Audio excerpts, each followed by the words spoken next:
దైవజనులైన వారందరికీ, పెద్దలకు, ఈ సంఘ ప్రతిష్టను జ్ఞాపకం చేసుకుంటున్న సంఘానికి అందరికీ క్రీస్తునామం శుభం. నీ మానిటర్ సౌండ్ పెట్టండి. ప్రార్థన. పరలోకమందున మా తండ్రి, నిన్నటి దినాన తండ్రి విలువైన సంగతులు తండ్రి మీ సేవకుని ద్వారా మీరు వినిపించారు. మరికొన్ని సంగతులు తండ్రి సంఘానికి వినిపించండి.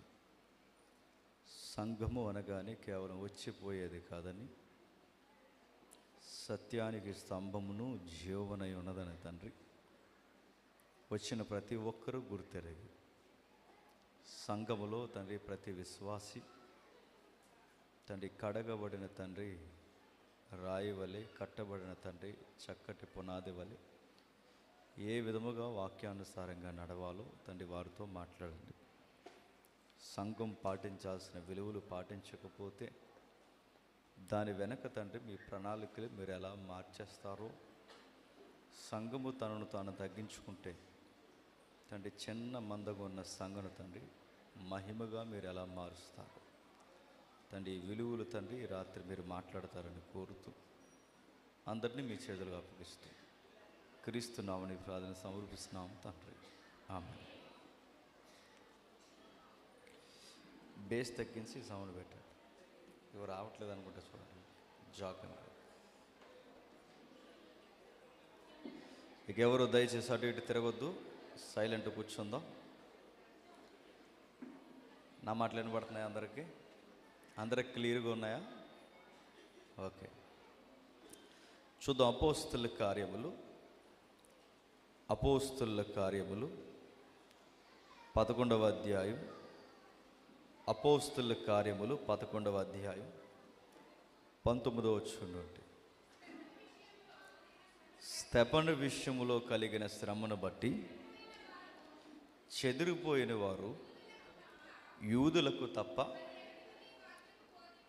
మరి ఎవనికిని వాక్యము బోధింపక ఫెనీకే, కుప్రా, అంతియోకియా ప్రదేశముల వరకు సంచరించిరి. కుప్రీయులు కొందరును కురేనీయులు కొందరును వారిలో ఉండిరి. వీరు అంతియోకియకు వచ్చి గ్రీసు దేశపు వారితో మాట్లాడుచు ప్రభు అయిన యేసును గూర్చిన సువార్తను ప్రకటించుచుండిరి. ప్రభు హస్తము వారికి తోడై ఉండిన గనక నమ్మిన వారు అనేకులు ప్రభు తట్టు తిరిగిరి. ఆగుతాం. ఇది ప్రత్యేకమైన సంఘ కార్యక్రమానికి సంబంధించిన వేదిక గనక, పైగా ఇది 4వ ప్రతిష్ఠ, మరి ఎన్నో ప్రతిష్ఠ నాకైతే గుర్తులేదు, 10వ ప్రతిష్ఠ. ఇది సంఘ ప్రతిష్ఠ కార్యక్రమం గనక సంఘానికి సంబంధించిన విషయాలే మనం కేంద్రీకరిస్తున్నాం. సంఘము యొక్క విధి విధానాలు, సంఘము ఏ విధంగా నడుచుకోవాలి, సంఘం యొక్క తీరుతెన్నులు అపోస్తుల కార్యములో స్పష్టంగా మనకు కనబడుతుంటుంది. ఈ అపోస్తుల కార్యాలు మనం చదువుతున్నప్పుడు వాటిని జాగ్రత్తగా తలపోస్తూ సందర్భానుసారంగా చదివినప్పుడు సంఘము ఏ విధముగా నడుచుకోవాలో మనకు చక్కగా అర్థమవుతుంది. రాయబడిన సంగతులు చూడండి. ఏదో జరిగింది సంఘానికి. ఏం జరిగింది? సంఘము చక్కగా నడిచిపోతున్న వేళ, సంఘము ఆత్మ ప్రేరణతో కార్యాలు జరిగిస్తున్నప్పుడు భక్తిహీనులు, భక్తిలో అరకొర పనులు, లౌకికమైన విషయాలు తెచ్చిన వారు సంఘంలో ఎక్కువైపోవడం వలన సంఘము మొక్కసెక్కలైపోయింది. ఎప్పుడు గుర్తుపెట్టుకోండి, 10 చేసామా, 20 చేసామా, 25 చేసామన్నది ఫిగర్ ప్రాముఖ్యం కాదు. గుర్తుపెట్టుకోండి. ఆ ఉన్న నలుగురైనా భక్తి భావాలతో లేకపోతే కట్టడాలు లెక్కల్లోకి రావు, సంఖ్య దేవుని లెక్కల్లోనికి రాదు. మన పితరుల చరిత్ర దగ్గర నుంచి మనం నెమరు వేసుకున్నా ఆ చరిత్ర మనం రక్షించలేదు. మన పెద్దలు స్థాపించి ఈరోజు ఈ పెద్దల వరకు ఈ సంఘాలు నడుస్తున్నాయంటే, రేపు నెక్స్ట్ జనరేషన్ కూడా ఈ సంఘాలు నడవాలి అంటే సంఘము కొన్ని పాటించవలసి ఉంటుంది, ఖచ్చితంగా పాటించాలి. ఏం జరిగింది? ఈ 11వ అధ్యాయం 19 వచ్చిన మనకు అర్థం కావాలి అంటే సుమారు దీని ముందు 10 అధ్యాయాలు ఉన్నాయి. ఎన్ని అధ్యాయాలు? 10. ఈ 10 అధ్యాయాల్లో ఏం జరిగిందో మనకు అర్థమైతేనే 11వ అధ్యాయం అర్థమవుతుంది. మళ్ళీ ఈ 10 అధ్యాయాల్లో ఏం జరిగిందో తెలియాలంటే ఒక్కసారి అపోస్తుల కార్యములు 1వ అధ్యాయంకి రండి. అపోస్తుల కార్యములు 1వ అధ్యాయం. అపోస్తుల కార్యములు 1వ అధ్యాయం 4వ వచనం చూద్దాం ఒకసారి. ఆయన వారిని కలుసుకొని ఇలాగ ఆజ్ఞాపించెను, మీరు యెరూషలేము నుండి వెళ్ళక ఒకరు చదవండి. నా వలన వినిన తండ్రి యొక్క వాగ్దానం కొరకు కనిపెట్టుడి. యోహాను నీళ్లతో బాప్తిసం ఇచ్చేవు, కొద్ది దినములలోగా మీరు పరిశుద్ధాత్మలో బాప్తిజం పొందుదురు అని నేను ఆగుతాను. ఈ 1వ అధ్యాయం 4వ వచనం చదివే సమయానికి అప్పుడు ప్రభు అయిన యేసుక్రీస్తు వారు మరణించారు, తిరిగి లేచారు, పరమునకు వెళ్ళి మరలా శిష్యుల దగ్గరకు వచ్చి సుమారు 40 రోజులు వాళ్ళతో మాట్లాడుతున్నారు. ఈ 40 రోజులు ఆ శిష్యులతో ప్రభు మాట్లాడుతున్నప్పుడు ఈ మాట్లాడుతూ ఉండగా పూర్వం ఆయన చనిపోకముందు లేదా పునరుద్ధానం చెందకముందు ఒక విషయం చెప్పాడు శిష్యులకి. అదేమని చెప్పాడంటే, శిష్యులు కంగారు అవుతున్నారు, ప్రభువా మా దోణుని వదిలొచ్చేసాం, మా ఇల్లు వాకిలు వదిలొచ్చేసాం, మనుషులను పట్టు జాలరుగా నువ్వు మారుస్తానన్న తర్వాత అన్నీ వదిలేసి నీ కోసం మేము వచ్చేసాం. తీరా ఇప్పుడు నువ్వేమంటున్నావంటే మనుష్య కుమారుడికి కొద్ది దినాలే మీ మధ్య ఉంటాడు, ఇక వెళ్ళిపోతాడు, కొంతకాలం తర్వాత మళ్ళీ చూస్తారంటున్నావు, నువ్వు ఎక్కడికి వెళ్తున్నావు మాకు క్లారిటీ లేదు, ఇప్పుడు సడన్గా నువ్వు మమ్మల్ని వదిలేసి వెళ్ళిపోతే మా లైఫ్ ఏమైపోవాలయ్యా అని అడిగారు. కంగారు పడిన పేతురు గారు ముందే అడిగారు. ఆ పేతురు గారు ఇలా అన్నారు, ఏంటి మా పరిస్థితి అంటే అప్పుడు ప్రభు అంటాడు, కంగారు పడకండి, నేను వెళ్ళిపోయినా నేనేమి మిమ్మల్ని అనాథలుగా వదిలేసి వెళ్ళిపోను, నేను వెళ్ళిపోయినంత మాత్రాన మిమ్మల్ని వదిలేసానని మాత్రం మీరు అనుకోవద్దు, నేను వెళ్ళిన తర్వాత మరొక ఆదరణకర్తని మీ వద్దకు పంపుతాను. ఆ బ్యాచ్ని కొంచెం సైలెంట్ ఉండమని చెప్పండి. అసలే ఏం చెప్తున్నా నాకేం అర్థమవుతలేదు. ఇక్కడ భోజనాలు జరుగుతున్నాయా, దానికోసమే లేస్తున్నాం, కొంచెం జాగ్రత్తగా ఉండమని చెప్పండి, జాగ్రత్తగా వినండి. ఈ పరిశుద్ధాత్మను పంపించిన తర్వాత సుమారు కనిపెట్టమని చెప్పాడు ఆయన. 40 రోజులు ఇంటర్నల్ కోర్ కమిటీ మీటింగ్స్ మాదిరి ప్రభు వాళ్ళతో మాట్లాడుతున్నాడు. ఆ మేఘారూఢ వెళ్ళిపోతూ మరో మాట అన్నాడు, మీరు కనిపెట్టండి. ఎక్కడ కనిపెట్టాలి? యెరూషలేములోనే కనిపెట్టాలి. సరిగ్గా పెంతుకొస్తు టైం వచ్చింది. ఆ పెంతుకొస్తు పండుగ వచ్చే సమయానికి ప్రభు చెప్పినట్టుగానే పరిశుద్ధాత్ముడు వాళ్ళ మీదకి దిగిపోయాడు. ఎప్పుడైతే పరిశుద్ధాత్ముడు వాళ్ళ మీదకి దిగాడో ఈ 11 మంది ప్రవశిస్తున్నారు, 11 మంది ప్రవచనాలు చెప్తున్నారు. 12 ఆయన మాత్రం పెద్ద ప్రసంగం చెప్పాడు, ఆయనే పేతురు గారు. ఈ పేతురు గారు ప్రసంగం చెబుతున్నప్పుడు సుమారు 3000 మంది మారిపోయారంట. ఎంతమంది? జీవితంలో చేస్తే ఇలాంటి ప్రసంగం వాడు చేయాలండి. 3000 మంది మారిపోయారు. 3000 మంది. ఈ 3000 మంది మారితే అప్పటి వరకు వీళ్ళ మేడగదిలో 120 మంది ఉండేవారు. ఇప్పుడు ఈ 120 మంది, ఈ 3000 మంది, ఈ 3000 సుమారు 3120 అంటే 3000 చిల్లరి సంఘము. అంత పెద్ద సంఖ్య వచ్చింది. సంఘము పెంతుకొస్తున్నాడు, రంగరంగ వైభవంగా రిబ్బన్ కటింగ్ చేసింది. అంటే ప్రతిష్ట, అంటే పరిశుద్ధాత్ముని ద్వారా ప్రతిష్ట జరిగిపోయింది. ఎప్పుడైతే ఆ ఘనమైన ప్రతిష్ట జరిగిందో ఆహ్వానమే 3000 మంది అందుకున్నారు. ఈ 3000 మంది బాప్టిజం పొందారు. సంఘం ఎంత బాగా విస్తరిస్తుందో ఒకసారి చూడండి. అదే అపోస్తుల కార్యములు 2వ అధ్యాయం, అపోస్తుల కార్యములు 2వ అధ్యాయం 41 వచనం నుండి. కాబట్టి అతని వాక్యం అంగీకరించిన వారు బాప్టిజము పొందిరి. ఆ దినమందు ఇంచుమించు 3000 మంది చేర్చబడిరి. వీరు అపోస్తుల బోధయందును, సహవాసమందును, రొట్టె విరుచుటయందును, ప్రార్థన చేయుట యందును ఎడతెగకయుండిరి.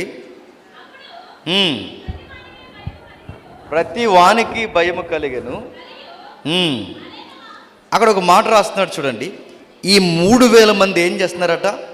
అపోస్తుల బోధ యందును, సహవాసమందును, రొట్టె విరుచుట యందును, ప్రార్థన చేయుట యందును ఎడతెగకయుండురి. ఇది సంఘానికి ఉండాల్సిన ప్యాటర్న్, సంఘానికి ఉండాల్సిన క్రమం ఏంటో చెప్తున్నాడు చూడండి.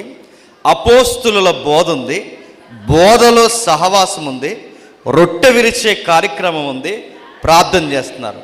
ఈ కార్యక్రమాలు ఎప్పుడైతే విరామం లేకుండా జరుగుతున్నాయో సంఘానికి దాతృత్వం పెరిగింది.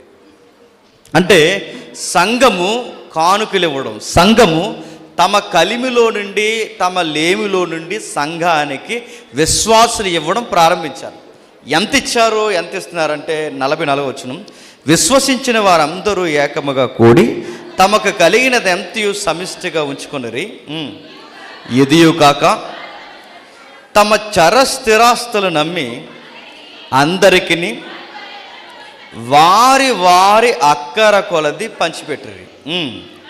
మరియు వారు ఏక మనస్కులై ప్రతిదినము దేవాలయములో తప్పక కూడుకొనుచు ఇంటింటా రొట్టె విరుచుచు దేవుని స్తుతించుచు ప్రజలందరి వలన దయ పొందిన వారైరి. ఆనందముతోనూ నిష్కాపటమైన హృదయముతోనూ ఆహారము పుచ్చుకొనుచుండరి. మరియు ప్రభు రక్షణ పొందుచున్న వారిని అనుదినము వారిలో చేర్చుచుండెను. ఎలా జరుగుతున్నట్టు సంఘం? బాగా వినండి. నేను మళ్ళీ అడుగుతున్న ప్రశ్నలు నాకు కొంచెం జాగ్రత్తగా సమాధానం చెప్పండి. పరిశుద్ధాత్ముడు పెంతుకొస్తు దినాన శిష్యుల మీదకి దిగాడు. ఆ దిగిన తర్వాత పేతురు గారు ప్రసంగం చేస్తే 8,000 మంది మారారు, 3,000 మంది మారారు. ఈ 3,000 మంది మారిన తర్వాత వీళ్ళు బాప్టిజాలు తీసుకుని ఎవరింటికి వాళ్ళు వెళ్ళిపోలేదు, వాటన్నిటినీ వదిలేశారు. ఏటన్నిటినీ? వారి యొక్క మతాలు కానీ, వారి విశ్వాసాలు కానీ, వాళ్ళ బంధువర్గాలు ఏవైతున్నావో వీటన్నిటినీ వదిలేసి, ఆ వదిలేసిన తర్వాత వాళ్ళ దగ్గరకు వచ్చి చరస్థిరాస్తులు అమ్మేశారట. చరస్థిరాస్తులు అమ్మేసి ఎవరికి ఇస్తున్నారు? 31కి భోజనాలు ఎట్టండి అని చెప్పారా? ఏం చేశారు? బాగా వినాలి. సంఘానికి వచ్చిన కానుకని ఏం చేశారు? పాస్టర్ గారు బెంజ్ కార్లు వేసుకుని తిరుగుతున్నారా? ఏం చేశారు? అక్కడ ఉంది చూడండి. సంఘము ప్రతిష్ఠింపబడింది, సంఘము స్థిరపరచబడింది, సంఘము వాక్యంలో కట్టబడింది అనడానికి రుజువు ఏంటో తెలుసా?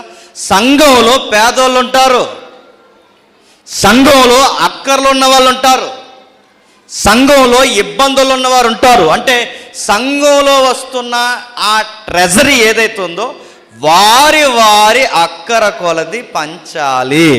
జరుగుతున్నాయి ఈ కార్యక్రమాలను అడుగుతున్నాను. మీ సంఘం కోసం కాదు, నేను ఎంటైర్ సార్వత్రిక సంఘం కోసం అడుగుతున్నాను. జరుగుతున్నాయి ఈ తరంలో సంఘాల్లో. పేదోళ్ళు పేదోళ్ళుగానే ఉంటున్నారు, ధనికులు ధనికులుగానే ఉంటున్నారు. ఏం పెద్దమ్మా అలా ఉంటున్నావంటే కనీసం ఆమెకి మందులు తెచ్చుకోవడానికి కూడా డబ్బులు లేవు. అలాంటప్పుడు సంఘము నువ్వేం బాధపడకు, నీ కొడుకు చూడకపోయినా, నీ కోడలు చూడకపోయినా, నాన్నవారు నీ బంధువు ఎవరు పట్టించుకోకపోయినా నిన్ను చూడటానికి సంఘం ఉంది పెద్దమ్మా, ఈ డబ్బులు పట్టుకెళ్ళని సందా డబ్బులు ఇచ్చే సంఘాలు ఉన్నాయా? అలా లేనప్పుడు అవి సంఘాలు అవుతాయా? మిమ్మల్ని అడుగుతున్నాను నేను. ఉన్నాయా? కొంతమంది పేదరికంలో నిరూపమైన గుడారం లేకుంటారు. కష్టము కన్నీళ్ళు ఎవరికి చెప్పుకున్నా ఎమ్మెల్యే పట్టించుకోడు, ఎంపీ పట్టించుకోడు, ముఖ్యమంత్రి పట్టించుకోడు, అసలు వాళ్ళు ఓటేసి గెలిపించుకున్న ఏ నాయకుడు పట్టించుకోడు. వాళ్ళని లోకం పట్టించుకోలేనప్పుడు వాళ్ళని పట్టించుకునేది ఒకే ఒక్కడని దేవుడని నమ్మి ఈ సంఘం అనే గుంపులోకి వచ్చినప్పుడు వీళ్ళకి సహాయం చేయాల్సిన బాధ్యత ఎవరి భుజాల మీద పెట్టాడు చెప్పండి? సంఘము భుజాల మీద పెట్టాడు. అందుకే ఆది సంఘం చేస్తున్న పనులకి ఈ సంఘాలు, ఈ తరం సంఘాలు చేస్తున్న పనులకి అస్సలు పొంతన ఉండదు. వారి వారి అక్కర కొలది. అంటే అక్కర్లు తీస్తారు, అంత అమ్మారు, తెచ్చారు. ఇది మాది అనలేదట, ఇది మనది అన్నదట. ఒక మైకు కొంటే 70 సార్లు చెప్పించుకుంటాం, పలానా ఫ్యామిలీ కొన్నదండి. ఒక ఫ్యాన్ కొంటే 3 రెక్కల మీద పేర్లు రాంచుకుని పలానా జేమ్స్ గారు కొన్నారండి, ఆ దెమ్మ మీద ఆయన పేరండి, ఆ రెక్కల మీద వాళ్ళ పిల్లల పేర్లండి అని చెప్పించుకుంటాం మనం. సంఘానికి ఏదన్నా పోడియం కొంటే 70 సార్లు చెప్పకపోతే సిఆర్ గారికి గట్టిగానే ఇస్తాం వార్నింగ్. మనం సంఘానికి ఏదన్నా కార్యక్రమం చేసిన అడుగుతున్నాను, ఇవి సంఘం అనరు. ఇలాంటి చదివింపులు, ఇలాంటి పేరు గొప్పలు, ఇలాంటివన్నీ సంఘంలో చెప్పరు, సంతలో చెబుతారు. సంతలో ఏలంపాట్లో, సంతలో అవి ఉంటాయి. మన దగ్గర కుదరదండి. నువ్వు ఏమిచ్చినా, నువ్వు గిన్నెడు సల్లీలు ఇచ్చినా ఎవరు చూస్తారట? ఒకవేళ ఆయన మర్చిపోయి ఉండొచ్చు గాక, నీ దైవజనుడు మర్చిపోయి ఉండొచ్చు గాక, మీరు చేసిన కార్యం ఈ సంఘము గుర్తు పెట్టుకోవడం మర్చిపోయి ఉండొచ్చు గాక, కానీ ఎవరు మర్చిపోరు చెప్పండి? దేవుడు మర్చిపో. అందుకే ఆది సంఘం చేస్తున్న పనులు, ఈ రోజు సంఘం చేస్తున్న పనులు, వాళ్ళు ఎవరు? మేము ఇది చేస్తాం, మేము ఎదో చేస్తాం, మేము సంఘానికి ఇది ఇచ్చామని ఎప్పుడు చెప్పరట వాళ్ళు. అందుకే వారి అక్కర కొలది పంచి అందరి ఇళ్ళకి పోయి ప్రేమగా ప్రేమ విందులు పెట్టుకునేవారు, లవ్ ఫీస్ట్లు. ఈరోజు సాయంత్రం మీ ఇంటి దగ్గర ప్రార్థన, మీ ఇంటికి వస్తున్నాం, మీ ఇంటికి మేము వస్తున్నామని మీ ఇంటి మీద మేము భారం అంతా పెట్టాం, ఎవరు భోజనాలు వాళ్ళు తెచ్చుకుంటాం అన్నారు. ఒక గమనించండి, ఒక 10 రోజుల చుట్టాలు మన ఇంటికి వస్తే ఎలా ఉంటుందండి? మొత్తం తినేసిపోతారు. మన బంధువులు మన ఇంటికి వచ్చారంటే ఎలా ఉంటుందండి? మంచి బంధువులు అయితే మనకు సహాయం చేస్తారు, చెడ్డ బంధువులు అయితే రాబంధువుల్లో పీక్కుని పోతారు. కానీ సంఘము చుట్టాలు లాంటి వాళ్ళు కాదు, సంఘము బంధువులు లాంటి వాళ్ళు కాదు. సంఘము ఇంటికి వచ్చి ఏం చేస్తుంది? నీ కన్నీళ్ళుంటే నీ కన్నీళ్ళు కొరకు మోకాళ్ళు వేసి ప్రార్థన చేస్తా. నువ్వు అక్కర్లుంటే ఆ గుప్పెళ్ళు ఇప్పి తలో 4 వారు రూపాయి వేసి, ఇదిగో మనమందరం దేవుని కుటుంబం, ఈ డబ్బులు నీ దగ్గర ఉంచని 3వ కంటికి తెలియకుండా సంఘ నాయకులు వచ్చి నీ చేతుల్లో పెట్టాలి. అంటే ఇంటింటా కూడుకొని వీళ్ళు ఏం చేస్తారు? మీ ఆపదల కొరకు ప్రార్థన చేస్తారు, మీ అక్కర్ల కొరకు ప్రార్థన చేస్తారు, నీకేమైతే ఇబ్బందులు ఉన్నావో వీటన్నిటి కొరకు ప్రార్థన చేసి అంత అయిన తర్వాత అందరూ ఒకే చోట కూర్చొని ప్రేమగా ఇందు చేసేవారట. ఇలాంటి పనులు ఈరోజు కూడా జరిగితే సంఘం ఏమవుతుంది చెప్పండి? దినదినము విస్తరిస్తారు. ఈరోజు మనం అలా చేస్తున్నావా? అసలు గృహ కూడికే లేవు, సంఘ కూడి.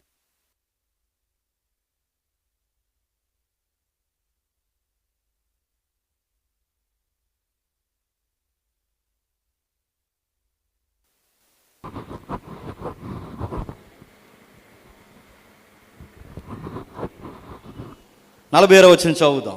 మరియు వారు ఏక మనస్సుకులై ప్రతి దినము దేవాలయములో తప్పక కూడుకొనుచు, ఇంటింటా రొట్టె విరుచుచు, దేవుణ్ణి స్తుతించుచు, ప్రజలందరి వలన దయ పొందుని. అంటే బాధ ఉన్నవాడు, వాడికి ఉపశమనం కావాలంటే సంఘానికి రావాలి, కన్నీళ్ళు ఉన్నవాడు సంఘానికే రావాలంటే ఎవరికి ఏ బాధ ఉన్నా ఎక్కడికి వస్తున్నారు? సంఘానికే వచ్చి వాళ్ళ బాధలు తీర్చుకుంటున్నారు. ఇలా సంఘము విస్తరిస్తుంది. అంటే 3000 4000 అయింది, 4000 6000 అయింది.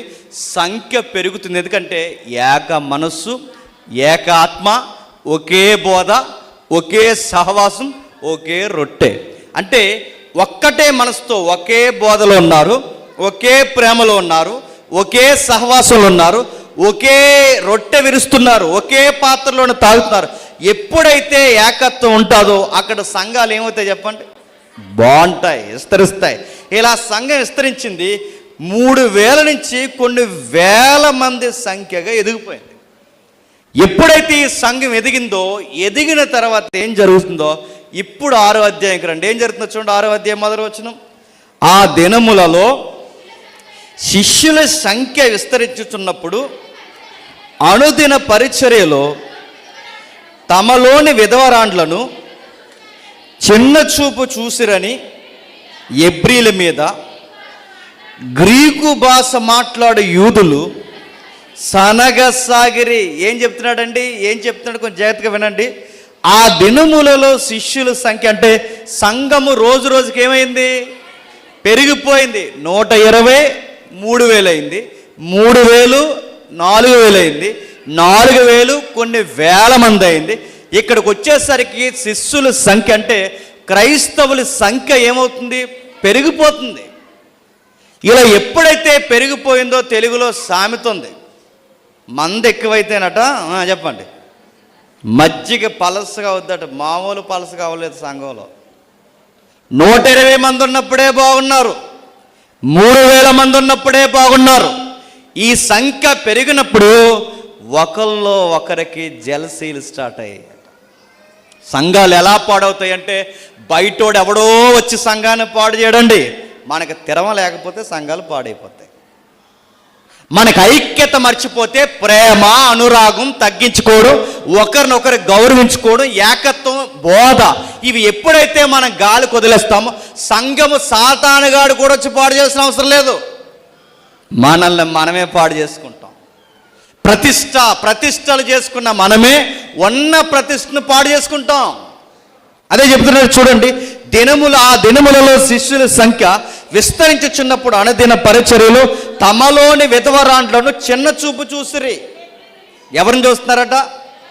విధవరాండ్లను. బాగా వినండి, విధవరాండ్లను సమాజం గౌరవిస్తుందండి? కనీసం వాళ్ళ ఇంటి వారైనా పట్టించుకుంటారా? తన ఇంటి వారు పట్టించుకోకపోయి కనీసం సమాజం వాళ్ళ గౌరవం ఇవ్వకపోతే వాళ్ళు ఏం చూసి వస్తున్నారు? వాళ్ళ ఇంటి వారి గౌరవం ఇవ్వక సమాజం వాళ్ళకి గౌరవం ఇవ్వలేనప్పుడు చచ్చిపోదామన్న టైంలో వాళ్ళకి బతకాలన్న ఆశనిచ్చేది సంఘము. అంటే ఇంట్లో ప్రేమ దొరకకపోయినా, సంఘంలో ప్రేమ సమాజంలో ప్రేమ దొరకకపోయినా ఎక్కడ ప్రేమ దొరుకుతుందని వస్తారండి? సంఘంలో ప్రేమ దొరుకుతుందని వస్తారు. ఇప్పుడు సంఘంలో ప్రేమ దొరుకుతుందని వస్తే ఇప్పుడు సంఘంలో కూడా ఏం చేస్తున్నారు? విధవరాండ్లను చిన్న చూపు చూస్తున్నారు. ఏంటి, సమాజంలో చూస్తారండి విధవరాండ్ని తక్కువ చూపు, సంతలో చూస్తారు తక్కువ చూపు, కానీ సంఘంలో చూడకూడదు. ఎందుకంటే సంఘంలో సహోదరులు సహోదరిమణులు అందరూ సమానమే తప్ప హెచ్చు తగ్గులు ఉండడానికి వీల్లేదు. ఒకవేళ ఇలా మనుషుల మధ్య హెచ్చు తగ్గులు వస్తే అది సంఘం అవ్వదు, బైబిల్ ఒప్పుకోదు దాన్ని. అందుకే ఆది సంఘం ఏం చేస్తుందో చూడండి. అపోస్తులున్న సంఘంలోని గొడవలు వచ్చాయట. విధవరాండ్లను చిన్న చూపు చూసిరని ఎబ్రీల మీద గ్రీకు భాష మాట్లాడు యూదులు సనగసాగిరి. ఎవరట? ఎబ్రీ. రాత్రి ఎవడు వీడియో పెట్టాడు నా మీద, ఎబ్రీ అనాలంటున్నాడు. ఆడికి ముందు ప్రొనౌన్సియేషన్ తెలిసి పెడితే చెప్తారు.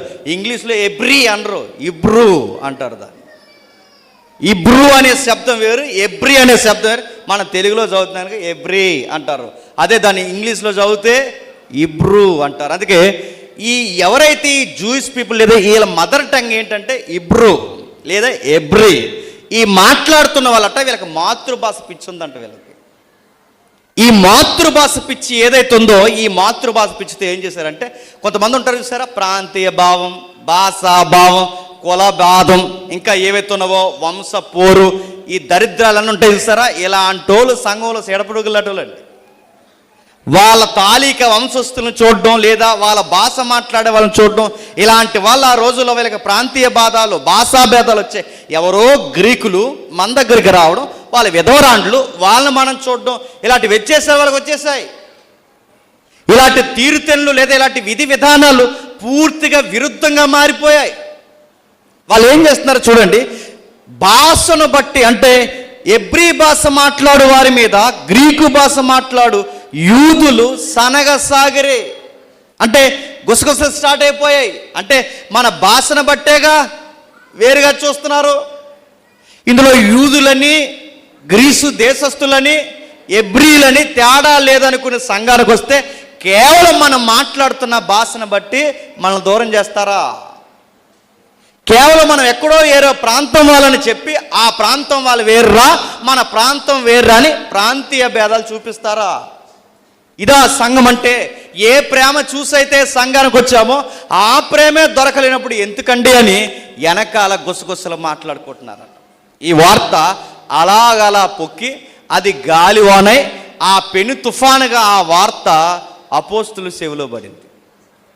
పెద్దల చెవిలో ఎప్పుడైతే పడిందో, అయ్యా ఇలా జరుగుతుంది సంఘంలో, కొంతమంది మగదిక్కు లేని వారిని మన సంఘంలో ఉన్న వాళ్ళు ఏడిపిస్తున్నారు, అంటే తక్కువ చూస్తున్నారు, వాళ్ళని పెద్దగా విశ్వాసులుగా గౌరవించట్లేదు, అలాంటి పనులు చేయడం వల్ల సంఘం సీలిపోతుందయ్యా అని అపోస్తుల దగ్గరికి ఈ వార్త తీసుకొచ్చారు. ఈ వార్త ఎప్పుడైతే తీసుకొచ్చారో అపోస్తులు నిర్ణయం తీసుకున్నారు. మనం కూడా అంతే కదండి. మన సంఘంలో కూడా, అంటే మన సంఘం అంటే అన్ని సంఘాల కోసం చెప్తున్నాను, మన సంఘాల్లో కూడా ఇలాంటి వ్యవహారాలు లేవు. సరిగ్గా గొడవ ఎక్కడొచ్చిందో తెలుసా? కొంచెం చెప్పుకోవడానికి బాగుండు, కొంచెం చెప్పుకునేలా ఉంటే బాగుండు. ఈ గొడవ ఎక్కడొచ్చిందో పోయి చెప్పండి, భోజనాల దగ్గర వచ్చింది గొడవ. గొడవలన్నీ ఎప్పుడు ఎక్కడొస్తాయి చెప్పనా? భోజనాల దగ్గర వస్తాయి. పోయి గొడవ భోజనం అంటే భోజనాల దగ్గర గొడవ ఎందుకు వస్తే, వడ్డించే వాళ్ళు కొంతమంది వంకరోళ్ళు ఉంటారు, మీకు తెలుసు కదా. ఈ వంకరోళ్ళు ఏం చేస్తారంటే వీళ్ళు కూరలు దాచేస్తుంటారు, పెరుగు దాచేస్తుంటారు వీళ్ళు.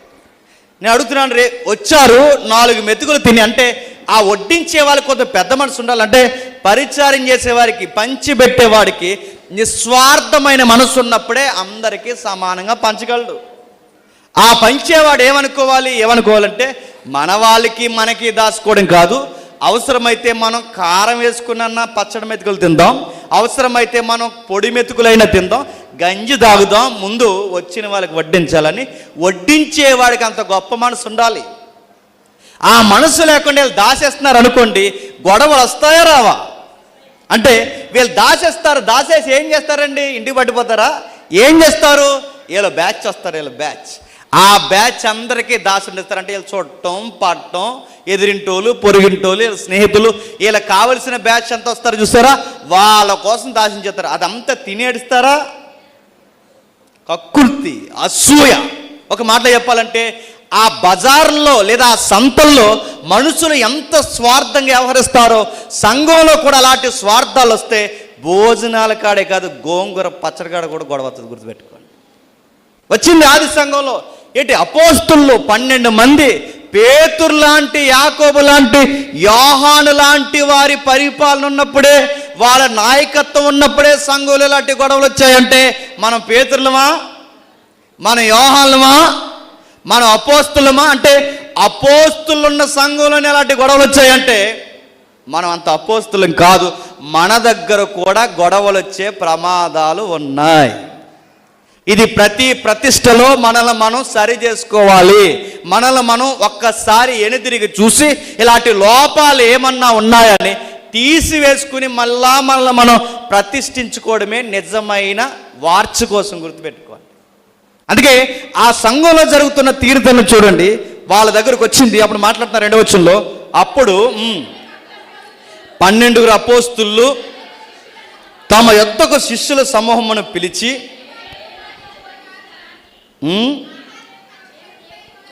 మేము దేవుని వాక్యము బోధించటం మాని ఆహారము పంచిపెట్టడం యుక్తము కాదు కాబట్టి సహోదరులారా, ఆత్మతోనూ జ్ఞానముతోనూ నిండుకొని మంచి పేరు పొందిన 7 మనుషులను మీలో ఏర్పరచుకుని మేము వారిని ఈ పనికి నియమితం. ఏం చెప్తున్నారండి? బాగా వినాలి. 120 మంది, 3000 మంది, ఆ 3000 కొన్ని వేల మంది 6వ అధ్యాయంకి వచ్చేసరికి విస్తరిస్తున్నప్పుడు సరిగ్గా భాషా గొడవ, అంటే ప్రాంతీయ భాషను బట్టి గొడవలు, ప్రాంతాలను బట్టి గొడవలు, విధవరాండ్లను తక్కువ చూడడం, కాస్త కుటుంబాలు పెద్దగా ఉన్న వాళ్ళకి కుర్చీలు వేయడం, పేదోళ్ళు మాత్రం నిలబెట్టడం, బాగా పొలుకుబడి ఉన్న వాళ్ళకి వద్దన్నా వడ్డించడం, ఏ ఆదరణ లేని వాళ్ళకి సరైన భోజనాలు కూడా పెట్టకపోవడం, ఇలాంటివన్నీ జరుగుతున్నప్పుడు సంఘం ముక్కచెక్కలైపోయే ప్రమాదం అయిపోయింది. సంఘం ఎలా ఉండాలంటే పేదోడినైనా ఒకలాగే చూడాలి, డబ్బున్నవాడినైనా ఒకలాగే చూడాలి. ఇది నాయకులకు ఉండాలి, పెద్దలకు ఉండాలి, అందరికి ఉండాలండి. డబ్బులు ఉన్న వారిని ఒకలాగా, డబ్బులు లేని వారిని ఒకలా చూస్తే ఇది చాలు దేవుడు మనల్ని వదిలిపోవడానికి, గుర్తుపెట్టుకోండి. ఇది చాలు దేవుని ఆత్మ మనల్ని వదిలిపోవడానికి, ఇది చాలు దేవుని ప్రేమ మనకు దూరం అయిపోవడానికి. సంఘంలో అందరూ ఒకలా ఉండరు, గొర్రెలు అన్నీ ఒకలా ఉంటాయండి, అన్నీ ఒకలా ఉండవు. ఒకటి కుంటే గొర్రె ఉంటుంది, ఒకటి దొగ్గే గొర్రె ఉంటుంది, ఒక జబ్బు గొర్రె ఉంటుంది, అప్పుడే పుట్టిన గొర్రె ఉంటుంది. వీటన్నిటినీ సమానంగా నడిపించడమే సంఘ నాయకత్వం.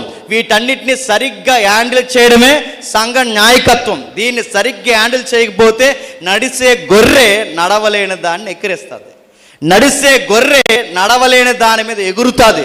వీటన్నిటినీ కంట్రోల్లో పెట్టడమే సంఘము యొక్క క్రమం, దాన్నే ప్రతిష్ట అంటారు. ఇది వాళ్ళకి తెలుసు అపోస్తులకి. ప్రాబ్లం ఎక్కడ జరుగుతుంది? ప్రజల్లో కాదు. ప్రాబ్లం ఎక్కడ జరుగుతుంది? విశ్వాసులు కాదు. ప్రాబ్లం ఎక్కడ జరుగుతుందంటే వడ్డించే వాళ్ళు తినంగా ఉండాలని నిర్ణయించుకున్నారు. వడ్డించేవాడికి భక్తి ఉంటే అన్నీ సర్దుకుంటాయి. వడ్డించేవాడు వంకరోడు అనుకోండి, అన్నీ గొడవలే.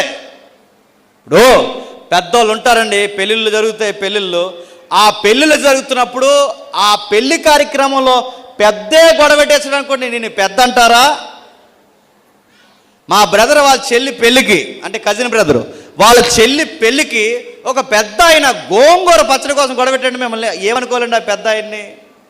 మళ్ళీ గవర్నమెంట్ ఎంప్లాయ్, చూడ్డానికి వయసు ఉంది, ఏదో గొడవ పెట్టుకోవాలని గోంగూర పచ్చడి గొడవ పెడితే ఇంక మేమేం అనలేదు, మొత్తం బకెట్ తెచ్చి ఆయన దగ్గర పెట్టి మీకే సార్ తినేయండి అన్నాం.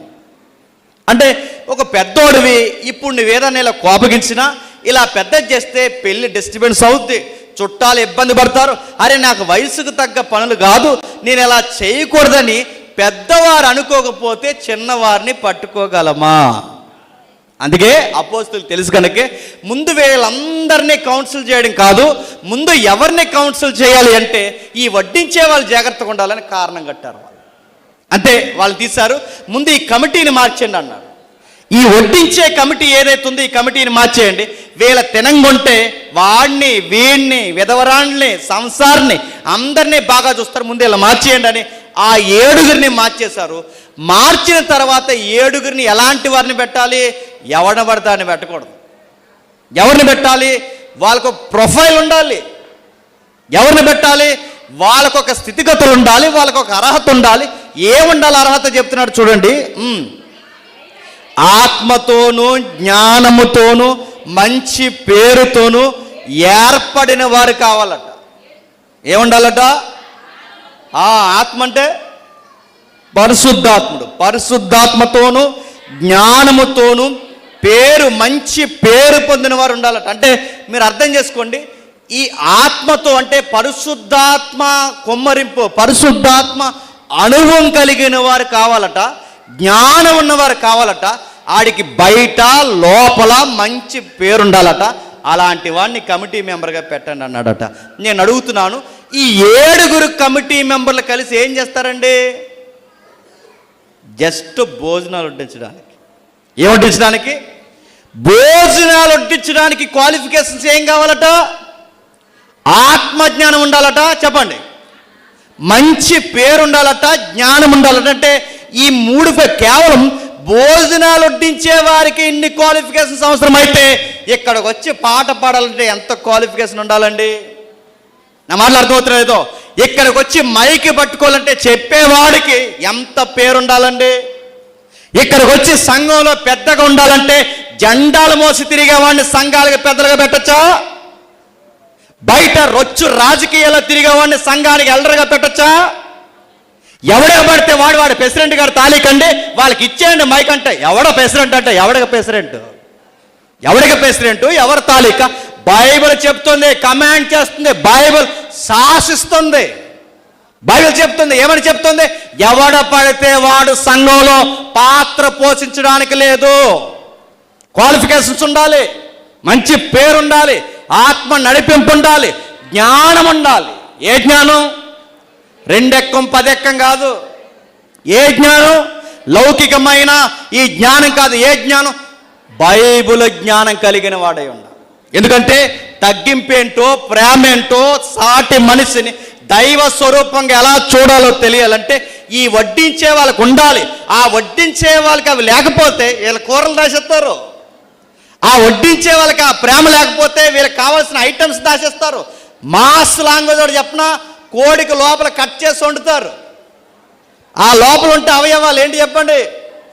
మాస్ స్లాంగ్ ఉంది, సాల్తీలు అవి కూడా దాచేస్తారు, ఫ్రై చేసి పాడేసాయి కూడా దాచేస్తారు. ఇన్ని అడుగుతున్నాను, ఇలాంటివి చేస్తే సంఘం ఏడవదు, ఇలాంటివి చేస్తే హెచ్చుతగులు కనబడు. ఎప్పుడు బాగుంటుంది చెప్పండి? ఒక కుటుంబమైనా బాగుండాలంటే అన్నదమ్ములు ఇద్దరు ఒకేలా ఉండాలి, ఆ వెనకాల ఉన్న తోకలు కూడా ఒకే మనసుతో ఉండాలి. అలా ఉన్నప్పుడే ఉమ్మడి కుటుంబాలు కలిసి ఉంటాయి. ఒక ఉమ్మడి కుటుంబం కలిసి ఉండాలంటే నలుగురు ఒక మాట మీద ఉండాలి. ఇన్ని వేల మంది, ఇన్ని వందల మంది ఒకే మాట మీద కలిసి ఉండాలంటే ఆత్మ ఉండాలి, చెప్పండి, జ్ఞానం ఉండాలి, మంచి పేరుండాలి. ప్రతి దానిని ఎక్కడికక్కడే సర్ది తగ్గించుకొని ఇది ఇలా ఉండాలి, మనం దేవుని బిడ్డలం, కూరల కోసం, భోజనాల కోసం మనం గొడవలు పెట్టుకోకూడదు. మంది దేవుని పిలిపిది కాదని చెప్పేవారు కావాలి. అలాంటి వాళ్ళని 7గురిని తీసుకొచ్చారు. ఆ 7గురు వచ్చారు. ఆ 7గురిలో ఒక ఆయన చాలా యాక్టివ్గా ఉన్నాడు. ఆయన పేరే చెప్పండి, స్తెఫను గారు. మర్చిపోవద్దు, మన 11వ అధ్యాయంకి వెళ్ళాలి. ఆ స్తెఫను గారు చాలా చాలా ఉద్యమంతో ఉన్నాడు. దేవుడు ఎప్పుడు గుర్తుపెట్టుకోండి, సంఘంలో ఆత్మజ్ఞానము, దైవ జ్ఞానంతో ఎవరైతే ఉంటారో, లేదా సంఘంలో ఆత్మ నడిపింపుతో, జ్ఞానముతో, మంచి పేరుతో దేవుని కొరకు ఎవరైతే రగిలిపోతారో దేవుడు వాళ్ళని అలా ఏం వదిలేడండి. వాడి కింద బరకాల మడతెట్టేవాడైనా వాడిని తీసుకొచ్చి వండర్స్ చేయిస్తాడు. గుర్తుపెట్టుకోండి, ముందు అప్పగించిన పనిని నమ్మకంగా చేయాలి. స్తెఫన్ని అంత బాగా ఎందుకు వాడుకుంటున్నాడు? అప్పగించింది చిన్న పని అయినా చెప్పండి నమ్మకంగా చేస్తాడు. మనము దొంగ పనులన్నీ మనకి. పాస్టర్ గారు ఉంటే ఒకలాగా, పాస్టర్ గారు లేకపోతే ఒకలాగా, పెద్దలు ఉంటే ఒకలాగా, పెద్దలు లేకపోతే ఒకలాగా, చూస్తే ఒకలాగా, చూడకపోతే ఒకలాగా. క్రిస్మస్కు ముందు అడావుల్లో పని ఒకలాగా, క్రిస్మస్ అయిపోతే ఎవరితో పగ్గ దెబ్బ కనబడి, ఎందుకంటే అడవాడు పోయిందిగా. పని నడుస్తున్నాం, ఒక్కొక్కలా చేస్తాం. అందుకే చూడండి, స్తెఫను అలాంటోడు కాదు. ఇది నా తండ్రి పని, ఇది దేవుని పని, ఇది ఆయన రాజ్యానికి సంబంధించిందని ఆయన కన్ఫామ్ అయ్యాడు. గనకే చాలా స్వార్థం లేకుండా పనిచేస్తే దేవుడు ఆ అబ్బాయిని కావాలనుకున్నాడు, తీసుకొచ్చాడు. నువ్వు వంటలు మాత్రమే కాదు చేయాల్సింది, వండర్స్ కూడా చేయాలని బయటికి తీసుకొచ్చి అద్భుతాలు చేస్తున్నాడు. ఎప్పుడైతే అద్భుతాలు చేస్తున్నారో 8వ వచనంలో ఏం జరుగుతుందో చూడండి. స్తెఫను కృపతోనూ బలముతోనూ నిండిన వాడై మహత్కార్యములను, సూచక్రియలను అప్పుడు కురేనీయుల సమాజంలోను, అలెగ్జాంద్రియుల సమాజంలోను కిలికియా కిలికియా కిలికియా కిలికియా. ఈ టీం ఎవరో తెలుసా? పౌలు గారిది. ఎవరు? సౌలున్నాడే, పౌలుగా మారకముందు ఆ పౌలు గారి యొక్క టీం, మత గుంపు, ఆ గుంపే కిలికియా. అంటే పౌలు గారు కూడా టీంతో వచ్చాడు. ఎవరిని వాదించడానికి? స్తెఫను వాదించడానికి. ఎప్పుడు గుర్తుపెట్టుకోండి, ఒక వ్యక్తికి ఆత్మ సహాయం ఉంటే ఆ ఎదురుగా ఎన్ని టీములు నిలబడినా, ఎంత వాదోపవాదన చేద్దామనుకున్నా, వాళ్ళు ఎన్ని లాజిక్లు పలికినా, ఆ వ్యక్తికి ఆత్మ సహాయం ఉంటే ఆ వ్యక్తిని ఎదిరించడం అసాధ్యం. అవదతన వల్ల ఎన్ని రాజకీయ, ఎన్ని శక్తులు, పౌలు లాంటి వ్యక్తులే వచ్చి స్తెఫను ముందు నిలబడినా స్తెఫను ఎదిరించలేకపోయారు.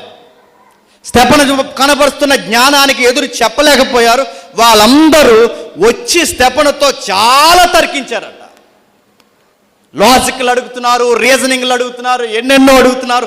పాత నిబంధన, క్రొత్త నిబంధన, అన్ని విషయాలు బైబిల్ని క్రోడీకరించి మాట్లాడుతున్న స్తెఫను చాలా గట్టిగా చెప్తున్నాడంట వాళ్ళకి. ఎప్పుడైతే వాళ్ళకి గట్టిగా చెబుతున్నాడో, మాటల యందును, అతడు అగపరిచిన జ్ఞానమును, అతను ప్రేరేపించిన ఆత్మను వారు ఎదిరింపలేకపోయారు. ఎప్పుడు గుర్తుపెట్టుకోండి, ఎదుటోడు అడుగుతున్న ప్రశ్నలకి సమాధానాలు లేనప్పుడు పనికి మానవులు చేసే పనులు ఏంటి చెప్పినా? 1 డౌన్ చేసి మాట్లాడతారు, 2 క్యారెక్టర్ మీద మచ్చలేడతారు, 3 అది కూడా జరగకపోతే మనిషిని చంపేస్తారు లేదా కొడతారు. ఇవేనండి సమాజం చేసే పనులు. ఆ రోజు కూడా స్తెఫనుకి సమాధానం చెప్పలేకపోయారు. ఆయన ఎత్తుకున్న ప్రసంగానికి ఒక్కరు సమాధానం చెప్పలేకపోయారు. ఎవ్వరూ సమాధానం చెప్పలేక, ఆయన తర్కానికి నిలబడలేక ఆయన ఎంతగా ఇబ్బంది పెట్టాలి అంత ఇబ్బంది పెట్టి చివరికి సమాధానం చెప్పలేక ఏం చేశారట? చంపేశారట. రాళ్ళు ఇచ్చి ఎప్పుడైతే కొట్టి చంపేశారో, ఈ చంపేసిన తర్వాత స్తెఫను విషయమై కలిగిన ఈ శ్రమను బట్టి సంఘం ఏం చేస్తుందో చూడండి. 8వ అధ్యాయం మొదలు వచనం. ఆ కాలమందు యెరూషలేములోని సంఘానికి గొప్ప హింస కలిగినందున అపోస్తులు తప్ప అందరూ యోదయ సమరయ దేశములంతటా చెదిరిపోయిరి. భక్తిగల మనుష్యులు స్తెఫను సమాధి చేసి అతన్ని గూర్చి బహుగా ప్రాలాపించిరి. ఏం జరిగిందట? స్తెఫను చంపేశారంటే ఎవరైతే దేవుని కోసం మాట్లాడుతున్నారో ఆ మనుషుల్ని ఏం చేస్తున్నారు? ఆ రోజుల్లో చంపేశారు. ఇప్పుడు రెండోది ఏం చేస్తున్నారు? ఎక్కడెక్కడైతే ప్రార్థనలు పెట్టుకుంటున్నారో ఆ ప్రార్థనలు పెట్టుకున్న వారి మీదకి మత ఉన్మాదుల దాళ్ళు పెరిగిపోయాయి. మతోన్మాదులు ఎవరు ఆ రోజుల్లో? ఇంకెవరు? సౌలు గారే. ఎవరు? సౌలు గారే. అంటే ఈ మనిషి చనిపోయాడని ఆ సమాధి ఇంకా ఆరకముందే సంఘానికి మరొక సేదైన వార్త ఏంటంటే, ఎక్కడ ప్రార్థన జరిగితే అక్కడ ఆ ప్రార్థన చేసేవారిని చంపడానికి ఈ మనిషి రెడీ అయిపోయాడు. స్త్రీలని లేదు, పురుషుడని లేదు, అసలు చిన్న పెద్ద తేడా ఏమీ లేదు. యేసు ప్రభు పేరు మీద ఆరాధన జరిగితే చాలు ఈడ్చుకెళ్ళిపోతున్నాడు. స్త్రీలను సైతము ఈడ్చుకుని పోతున్నాడు. స్త్రీలను సైతం ఈడ్చుకొని పోతున్నాడు. ఎప్పుడైతే వాళ్ళని అలా ఈడ్చుకుని పోతున్నాడంటే సంఘానికి చాలా ఇబ్బంది అయిపోయింది. ఇంకా యెరూషలేము పట్టణంలో ఉండి ఎంటెంటా రొట్టె విరవడం, ఎంటెంటా సహవాసము, అపోస్తుల బోధ ఇది ఉండడం కష్టమైపోయింది. ఎందుకంటే బతకడము కష్టమే. స్తెఫను చంపేశారు, రేపు మరికొంతమంది చంపడానికి రెడీ అయిపోయారు. స్త్రీలను కూడా బయటికి ఇచ్చుకెళ్ళిపోతున్నారు. ఇక ఎవరిని పడితే వాళ్ళని చంపేంత ప్రయత్నాలు చేస్తున్నప్పుడు అందరికీ అర్థమైంది, ఇక్కడ గుంపుగా ఎలాగే ఉంటే చంపేస్తారు అని.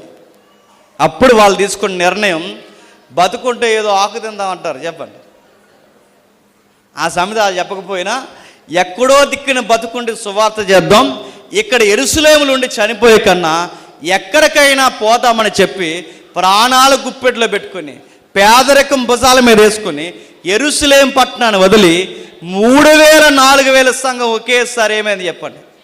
చెదిరిపోయింది. నా మాట బాగా వినాలి. సంఘం మీదకి ఇలాంటి దాడులు జరుగుతున్నాయంటే దేవునికి తెలియకుండా జరుగుతుందా? నా ప్రశ్నకు సమాధానం చెప్పండి. సంఘం మీద భౌతిక దాడులు జరుగుతున్నాయంటే దేవునికి తెలియకుండా జరుగుతుందా? దేవుడికి తెలిసే జరుగుతుంది. మరొక అడిగేస్తున్నాను, సంఘం మీద ఒకడు వచ్చి చెయ్యెత్తుతున్నాడంటే, సంఘం మీద ఒకడు వచ్చి చంపేంత ప్రయత్నం చేస్తున్నాడంటే ఎవరు పర్మిషన్ ఇస్తే మతోన్మాదులు వస్తారు చెప్పండి? చెప్పాలి, దేవుడు. నేను అడుగుతున్నాను, ఇలాంటి సంఘం మీదకి దేవుడే వీళ్ళ దాడులకి అనుమతి ఇచ్చాడా అని మీరు నన్ను అడిగితే అవును, ఆయన సెలవు లేకుండా ఏది జరగదు. ఇప్పుడు ఆయనే అనుమతి ఇచ్చంటే ఆయన అనుమతి ఇచ్చాడు. ఎందుకు? చక్కగుండి అపోస్తుల బోధ యందును, సహవాసమందును, రొట్టె విరుచుట యందును, ప్రేమ విందుల్లో ఉండి వారి వారి అక్కర కొలది పంచి కుటుంబంలా ఉండండి అయ్యా అంటే కూరల కాడ గొడవెట్టుకుంటే దేవుడు ఏం చేయాలి చెప్పండి? భోజనాల దగ్గర గొడవెట్టుకుంటే ఏం చేయాలి చెప్పండి? ముందు వీళ్ళకి బుద్ధి రావాలి అంటే చెప్పండి, మీరు ఐక్యంగా ఉండి దేవుని కొరకు, అంటే నా కొరకు మీరు ఐక్యం కలిగి సాక్ష్యం ఇవ్వండి అంటే ఒకరికొకరు గొడవలు పెట్టుకున్నప్పుడు దేవుడు ఏం చేశాడు తెలుసా? చెదరగొట్టి పాడేశాడు. అంటే సంఘాన్ని దేవుడే చెదరగొట్టాడా? అవును. మనకి బాధ్యత లేకపోయినా, మనకి సరి అయిన సహవాసం లేకపోయినా, మనలో మనకి అసహ్యకరమైన గొడవలున్నా దేవుడు ఖచ్చితంగా ఏం చేస్తాడో తెలుసా? ఏదో ఒక విపత్తు తీసుకొచ్చి ఎడగొట్టి పడేస్తాడు సంఘం. ఇది మీరు ఒప్పుకున్నా ఒప్పుకోకపోయినా. మొన్న మెయిన్ ఎలక్షన్ జరిగినప్పుడు తెగ ప్రార్థన చేసేసారు క్రైస్తవులందరూ. ఏమని? మోడీ రాకూడదు, మోడీ రాకూడదు, మోడీ రాకూడదని. నేను అడుగుతున్నాను, మోడీయే రావాలి, మళ్ళీ రావాలి, మళ్ళీ రావాలి. ఈ నిద్రపోత సంఘాలన్నింటినీ దులిపేయడానికి మోడీయే ఇంకో 10 సార్లు రావాలి. గుర్తుపెట్టుకో. ఎవరు నాణ్యమైన వారో, ఎవరు పొల్లికాయలో, ఎవరు గట్టికాయలో, ఎవరు విశ్వాసులో ఎప్పుడు తేలిపోతుందో తెలుసా? అంత సుఖంగా ఉన్నప్పుడు కాదండి, శ్రమ ఉండాలి, ఇబ్బంది ఉండాలి. ప్రతి దానికి మనం ఏం చేసినా ఏమనని ప్రభుత్వాలు కాదు, నువ్వు ప్రార్థన ఎట్టినా నిన్ను పరిగెట్టించేసే ప్రభుత్వాలు వచ్చినప్పుడే నీ ప్రభువు మీద నీకు ఎంత విశ్వాసం ఉందో అప్పుడు తెలుస్తుంది. గుర్తుపెట్టుకో. మనకి మోడీ రాకూడదు, ఎందుకంటే మళ్ళీ మేము గోడలకు జారబడి కొంచెంసేపు వెళ్ళిపోతాం. మాకు మోడీ రాకూడదు, ఫ్యాన్ల కింద కూర్చుని హాయ్ అనుకుని వెళ్ళిపోతాం. మాకు నొప్పి ఏమి ఉండకూడదు. మా సంఘాల్లో మేము గొడవలు పెట్టుకుని ఇలాగే తిరుగుతాం అంటే దేవుడు చూస్తూ ఊరుకుంటాడా? ఎవడు సింహాసనం ఎక్కాలో, ఎవడు సింహాసనం దిగాలో, ఎవరికి అధికారం ఉండాలో, ఎవరికి అధికారం ఉండకూడదు, ఏ రాజు హృదయాన్ని ఎలా తిప్పాలో సర్వం ఎవరి చేతుల్లో ఉందో చెప్పండి. సంఘానికి కూడా బద్ధకం వదిలించేయాలంటే ఎవరి చేతుల్లో ఉంటే చెప్పండి. ఇప్పుడు మీరు చెప్పండి, మనలో మనకి గొడవలు పెట్టుకుంటే మన దులిపేసేది ఎవరు చెప్పండి? ఆకాశం నుంచి పెద్ద కత్తి వచ్చి ఏంట్రా మీ పనులని కత్తేం కనబడదు, పక్క నుంచి ఎవడో ఒకరిని లేపుతాడు, వాడుతోనే మనల్ని మెత్తగా కొట్టేస్తాడు. గుర్తుపెట్టుకోండి, ఇదే జరిగేది. జరిగేది ఇదే. ఏ సంఘాలకైతే నీరసాలు ఉంటాయో ఆ సంఘాలను కొట్టాడు. ఎంత గట్టి కొట్టాడంటే స్టెఫెనును వాళ్ళ కళ్ళ ముందే చంపేశాడు. ప్రార్థనలు జరుగుతుంటే ఆ ప్రార్థనని చెడగొట్టడానికి సౌలు కళ్ళ ముందుకు వచ్చేసాడు. ఎప్పుడైతే ఇవన్నీ సంఘం కళ్ళ ముందు జరుగుతున్నాయో సంఘం భయపడిపోయింది. ఇప్పుడు ఈ టైంలో వచ్చి మాకు సాంబార్ వేయలేదేంటి, మా కూర వేయలేదని అంటారా? సాంబార్ వద్దు, కూర వద్దు, బతుకుంటే ముందు గొడవ ఏదో చూద్దాం అయ్యా, తర్వాత మన గొడవ వద్దు, ముందు ఆడ సంగతి చూద్దాం అంటారు. అంటారంటరా? ఇప్పుడు కుటుంబంలోకి ఐక్యత రావాలంటే ఇంకొకడు వచ్చి నీ మీదకి ఎగేస్తేనే అప్పుడు కుటుంబంలోకి ఐక్యత వస్తుంది. అన్నదమ్ముల్లో ఐక్యత ఎప్పుడు వస్తుంది చెప్పినా? మూడో వాడు రావాలి. నీ ఇద్దరికి గొడవలు ఎక్కువైపోతే దేవుడు ఏం చేస్తాడు చెప్పండి? నేను లేపుతాడు, ముందు మీరు ఐక్యంగా ఏడండ్రా అని. అలాగే జరిగింది ఆది సంఘంలో, అదే జరిగింది. వాళ్ళు చెదిరిపోయారు, స్త్రీలు సైతం పిల్లలు సైతం చెదిరిపోయిన వారు 4వ వచనంలో ఏం చేస్తున్నారు చూడండి. కాబట్టి చెదిరిపోయిన వారు సువార్త వాక్యము ప్రకటించుచు సంచారము చేస్తారు. ఏం చేస్తున్నారట? వెళ్ళిపోయిన వారు వెళ్ళిపోక అద్దెలు ఎక్కడ దొరుకుతాయి, మార్కెట్కి దగ్గరగా ఉందా లేదా, మనకి ఏమేమి ఎలా బతుకుతాం, రెంట్ తక్కువ ఉందా ఎక్కువ ఉందా, ఇవి తర్వాత అండి. వీళ్ళకి ఎంత భయం ఉన్నా వీళ్ళకి ఒక బాధ్యత ఉంది. ఆ బాధ్యత ఏంటంటే ఇన్ని రోజులు వినిన వాక్యము బయటికి వెళ్ళి చెబుతున్నారు. సంఘం ఎప్పుడు ఇస్తరిస్తుంది అంటే, రెండో పాయింట్ గుర్తుపెట్టుకోండి. ఎప్పుడు ఇస్తరిస్తుందంటే పులిపేట మీద మీ దైవజనుడు నిలబడి వారమంతా మీకు అర్థమయ్యేలా మాట్లాడినప్పుడు ఈ విన్న వాక్యాన్ని బయటికి పోయి చెప్పాల్సిన బాధ్యత ఎవరు చెప్పండి? మీరు చెప్పాలి. పాస్టర్ గారు ఎక్కడ చెప్తే బయటికి వెళ్ళి చెప్పాల్సిన బాధ్యత మీదే. చెబుతున్నారా? ఈ గేటు దాటిలోకి మర్చిపోతారు మీరు. ఏం చెప్పారయ్యా అంటే కొంచెంసేపు ఆగండి అంటారు. నేను అడుగుతున్నాను, మనకు అన్ని దరిద్రాలు గుర్తుంటాయండి. మొన్న ఒక మాట అన్నాను, మీకు కూడా అంటాను, నేను త్వరగా ముగిస్తాను. పెళ్ళిలో బాగా వినండి, పెళ్ళిలో చెప్పిన వాక్యం మనకు గుర్తుండదు. 30 సంవత్సరాల పెళ్ళి, 30 సంవత్సరాల క్రితం పెళ్లి చేసుకున్న వాళ్ళని అడగండి, పెళ్ళిలో ఏ వాక్యం చెప్పారో ఆ జంటకు గుర్తుండదు. కానీ పెళ్ళి రోజు వాళ్ళ తాళీకోలికి ఫోటో తీయలేదన్న సంగతి అలా గుర్తుంటుందండి. నా మాటలు అర్థమవుతున్నా లేదో? కార్యక్రమంలో పాస్టర్ గారు ఏ వాక్యం చెప్పాడో గుర్తుండదు. ఆ రోజు మా కూర తక్కువ వేశారు కదా, ఇవి గుర్తుంటాయి. ఈ సెత్తంతా గుర్తుంటుంది. మాకు ఫోటో తీయలేదు, మాకు కూర వేయలేదు, మమ్మల్ని సరిగా పిలవలేదు, మేము నిలబడ్డాం, మాకు స్టూల్ ఇవ్వలేదు, ఇవన్నీ గుర్తుంటాయి. ఆ రోజు పెళ్లి ప్రసంగం పాస్టర్ గారు ఏం చెప్పారు అడగండి. పాస్టర్ గారు వచ్చారా అంటారు. పాస్టర్ గారు కూడా రాకుండా జరిగిపోయింది అనుకుంటారు పెళ్ళిళ్ళలో. అంటే చూడండి, మనకి గత కాలం ఏం జరిగే సంవత్సరాలు దాటేసిన కొన్ని విషయాలు గుర్తుంటాయి, కానీ గతించిన వారం ఏం చెప్పారో మనకి గుర్తుండదు. అక్కడ వరకు ఎందుకు, నిన్న పాస్టర్ గారు ఏం చెప్పారు ఇక్కడ ఎంతమంది గుర్తుందో, సంతోష్ రెడ్డి గారు వచ్చి ఏం చెప్పారు ఎంతమంది గుర్తుందో, నేను వెళ్ళిపోయిన తర్వాత మళ్ళీ రేపు ఏం చెప్తారు నా వాక్యం మీకు గుర్తుంటుందో లేదో. అందుకే చెప్తున్నాడు చూడండి, ఇలాంటి బద్ధక క్రైస్తవులు ఆ రోజు చెదరగొట్టి పాడేశాడు. చెదిరిపోయాక మళ్ళీ బాధ్యత వచ్చింది. ఇప్పుడు వాక్యం చెప్తున్నారు. చెబుతూ ఏం చేస్తున్నారు? 11వ అధ్యాయం 19వ వచనం చూడండి. 11వ అధ్యాయం 19వ వచనం. స్టెఫెను విషయంలో కలిగిన శ్రమను బట్టి యూదులకు తప్ప మరి ఎవనికి నీ వాక్యము బోధింపగా కుప్రా అంతియొకయ ప్రదేశముల వరకు సంచరించి ఎవరికి వాక్యం చెప్తున్నారు? ఎవరికి పడితే వాక్యం చెప్పట్లేదు. ఎందుకంటే అసలే ప్రాబ్లమ్స్ ఎక్కువైపోయాయి. ఇప్పుడు యూదులు కానీ బయట వారికి వాక్యం చెబితే ఇంకా ప్రమాదాలు ఎక్కువైపోతాయి. అందుకే సమాజ మందిరాల్లో కాస్త వాక్యం ఎరిగిన వారి దగ్గరికి వెళ్ళి వాళ్ళకి వాక్యం చెప్తుంటే వాళ్ళు 4-3 కూడుకుంటున్నారంట. అంటే ఇప్పుడు మీకు అర్థం కావాలంటే, ఇప్పుడు మనం ఈ ఊరి నుంచే చెదిరిపోయాం అనుకోండి. ఈ చెదిరిపోయిన వాళ్ళు మీరు కొంతమంది రాజమండ్రి, కొంతమంది భీమవరం, కొంతమంది విజయవాడ, కొంతమంది ఇలా తుని, కాకినాడ ఇలా చెదిరిపోయారు అనుకోండి. చెదిరిపోయిన వారు మనం చెదిరిపోయినట్టుండక అక్కడికి వెళ్ళిన తర్వాత ఏదో ఒక కూలో నాలో చేసుకుంటాం కదండి, ఏదో ఒక పని చేస్తాంగా. ఈ కూలో నాలో చేసిన తర్వాత మనం ఖాళీగా కూలి పని మాత్రమే చేసి ఉండిపోక వచ్చిన తర్వాత చిన్న కూడికలు పెట్టుకుంటున్నారట, ప్రార్థనా కూడికలు. ఈ చిన్న ప్రార్థనా కూడికలు పెట్టుకుంటే యూదులకు మాత్రమే వాక్యం చెప్పాలనుకున్నారు. కానీ ఇప్పుడు ఏం జరుగుతుందంటే వీళ్ళు చెబుతున్న వాక్యాలు యూదులు ఒక్కడే వినడం లేదట, ఫెనీకేలో ఉన్నవారు వింటున్నారట, గ్రీకులు వింటున్నారట, కుప్రీలు వింటున్నారట, ఇలా రకరకాల చాలామంది మనుషులు, అంత్యోక్యలో ఉన్నవారు చాలామంది వింటున్నారట. సార్ ఇది ఏంటి సార్ అని అడిగితే అప్పుడు చెప్పారట, ఇది నజరుడైన యేసును గూర్చిన సువార్త అని చెప్పారట. అంటే ఏంటి సార్ ఇదంటే, దేవుడంటే చేయబడిన వాడు కాదు, దేవుడంటే మనం చేసిన వాడని సువార్త ఎప్పుడైతే చెప్తున్నారో ఈ నలుగురు కాస్త ఏమయ్యారంటే ఇంకో నలుగురు పెరిగారట. బాగా వినాలి. ఈ నలుగురు కాస్త ఇంకో నలుగురు అయ్యారు, ఆ నలుగురు మరు నలుగురు అయ్యారు, ఆ నలుగురు పెరుగుతున్నారు. పెరిగి పెరిగి పెరిగి ఒక పెద్ద కూటమిగా ఏర్పడిపోయిందట. అంటే వాళ్ళు కూడుకున్నది ఇద్దరు ముగ్గురు. ఇక ఏదో సంఘాలు కడదామనో ఇక్కడ ఏదో సంఘాలు స్థాపిద్దామనో వాళ్ళ సంఘం ప్రారంభించలేదండి.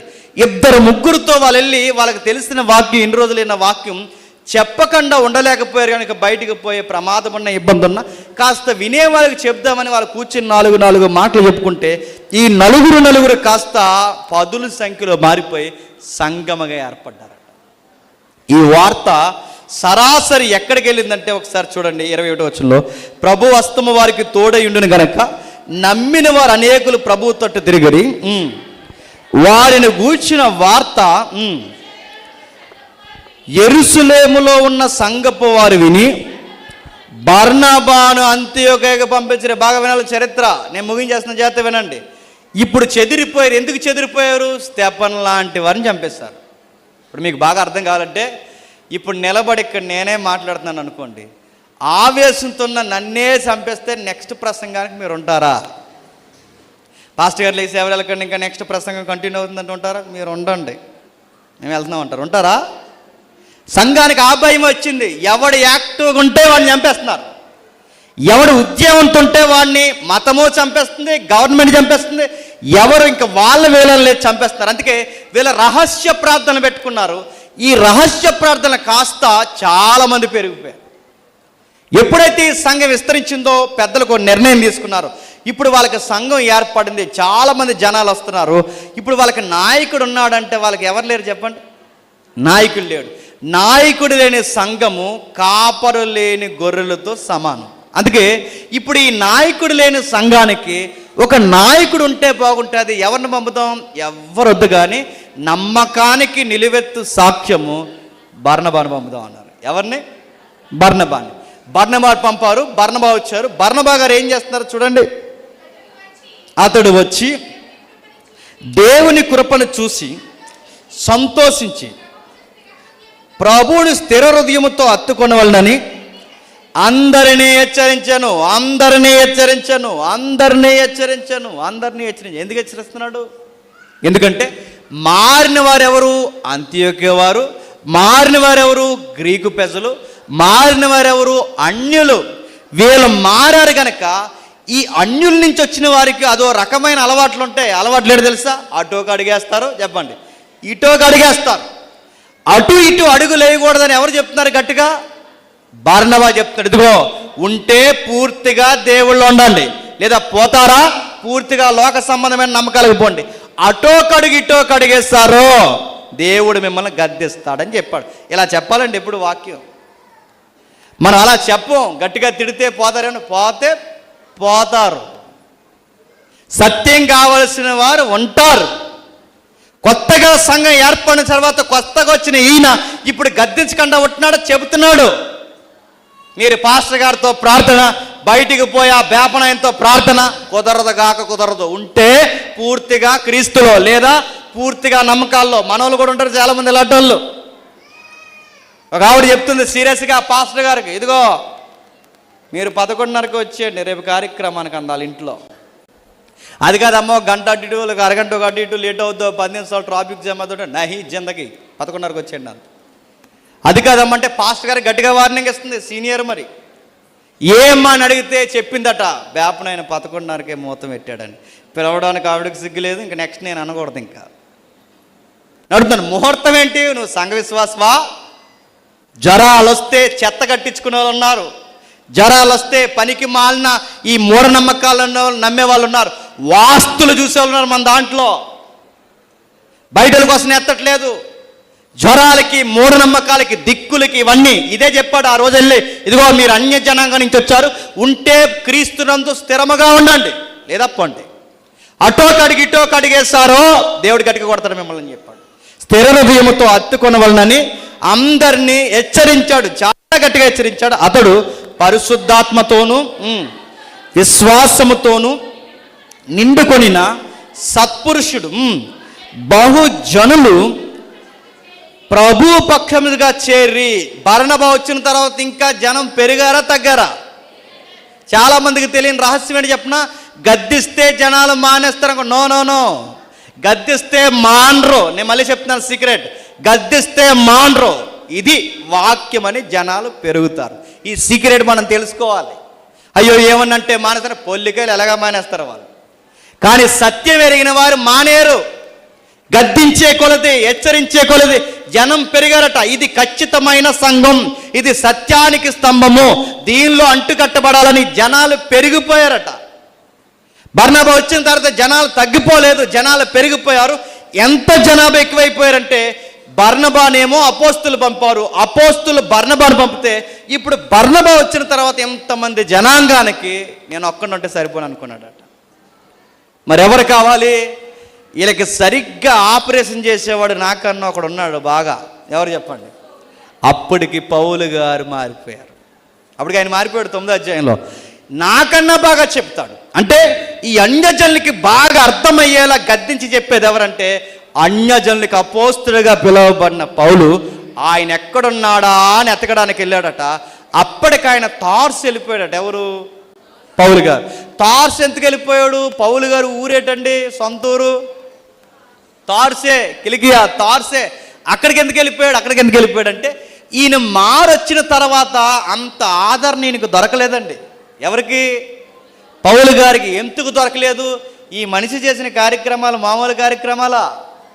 ఇప్పుడు కొత్తగా మారానని సంఘంలోనికి గొర్రె చర్మం కప్పుకుని వస్తున్నాడు ఏమన్నా అనుమానాలు ఇంకా అలాగే ఉన్నాయి.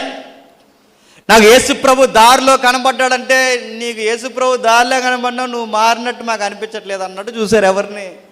పౌలు గారిని. ఎందుకంటే ఈ మనిషి స్త్రీలను కొట్టాడు, చాలామందిని చంపాడు. స్టెఫెనుని దగ్గరుండి చంపుతుంటే నాయకత్వం చేసింది ఎవరండి? ఇప్పుడు యెరూషలేము సంఘం ఇన్ని మొక్కలైపోవడానికి ఎవరి హింస కారణం అండి? తొలి అడుగు ఎవరిది?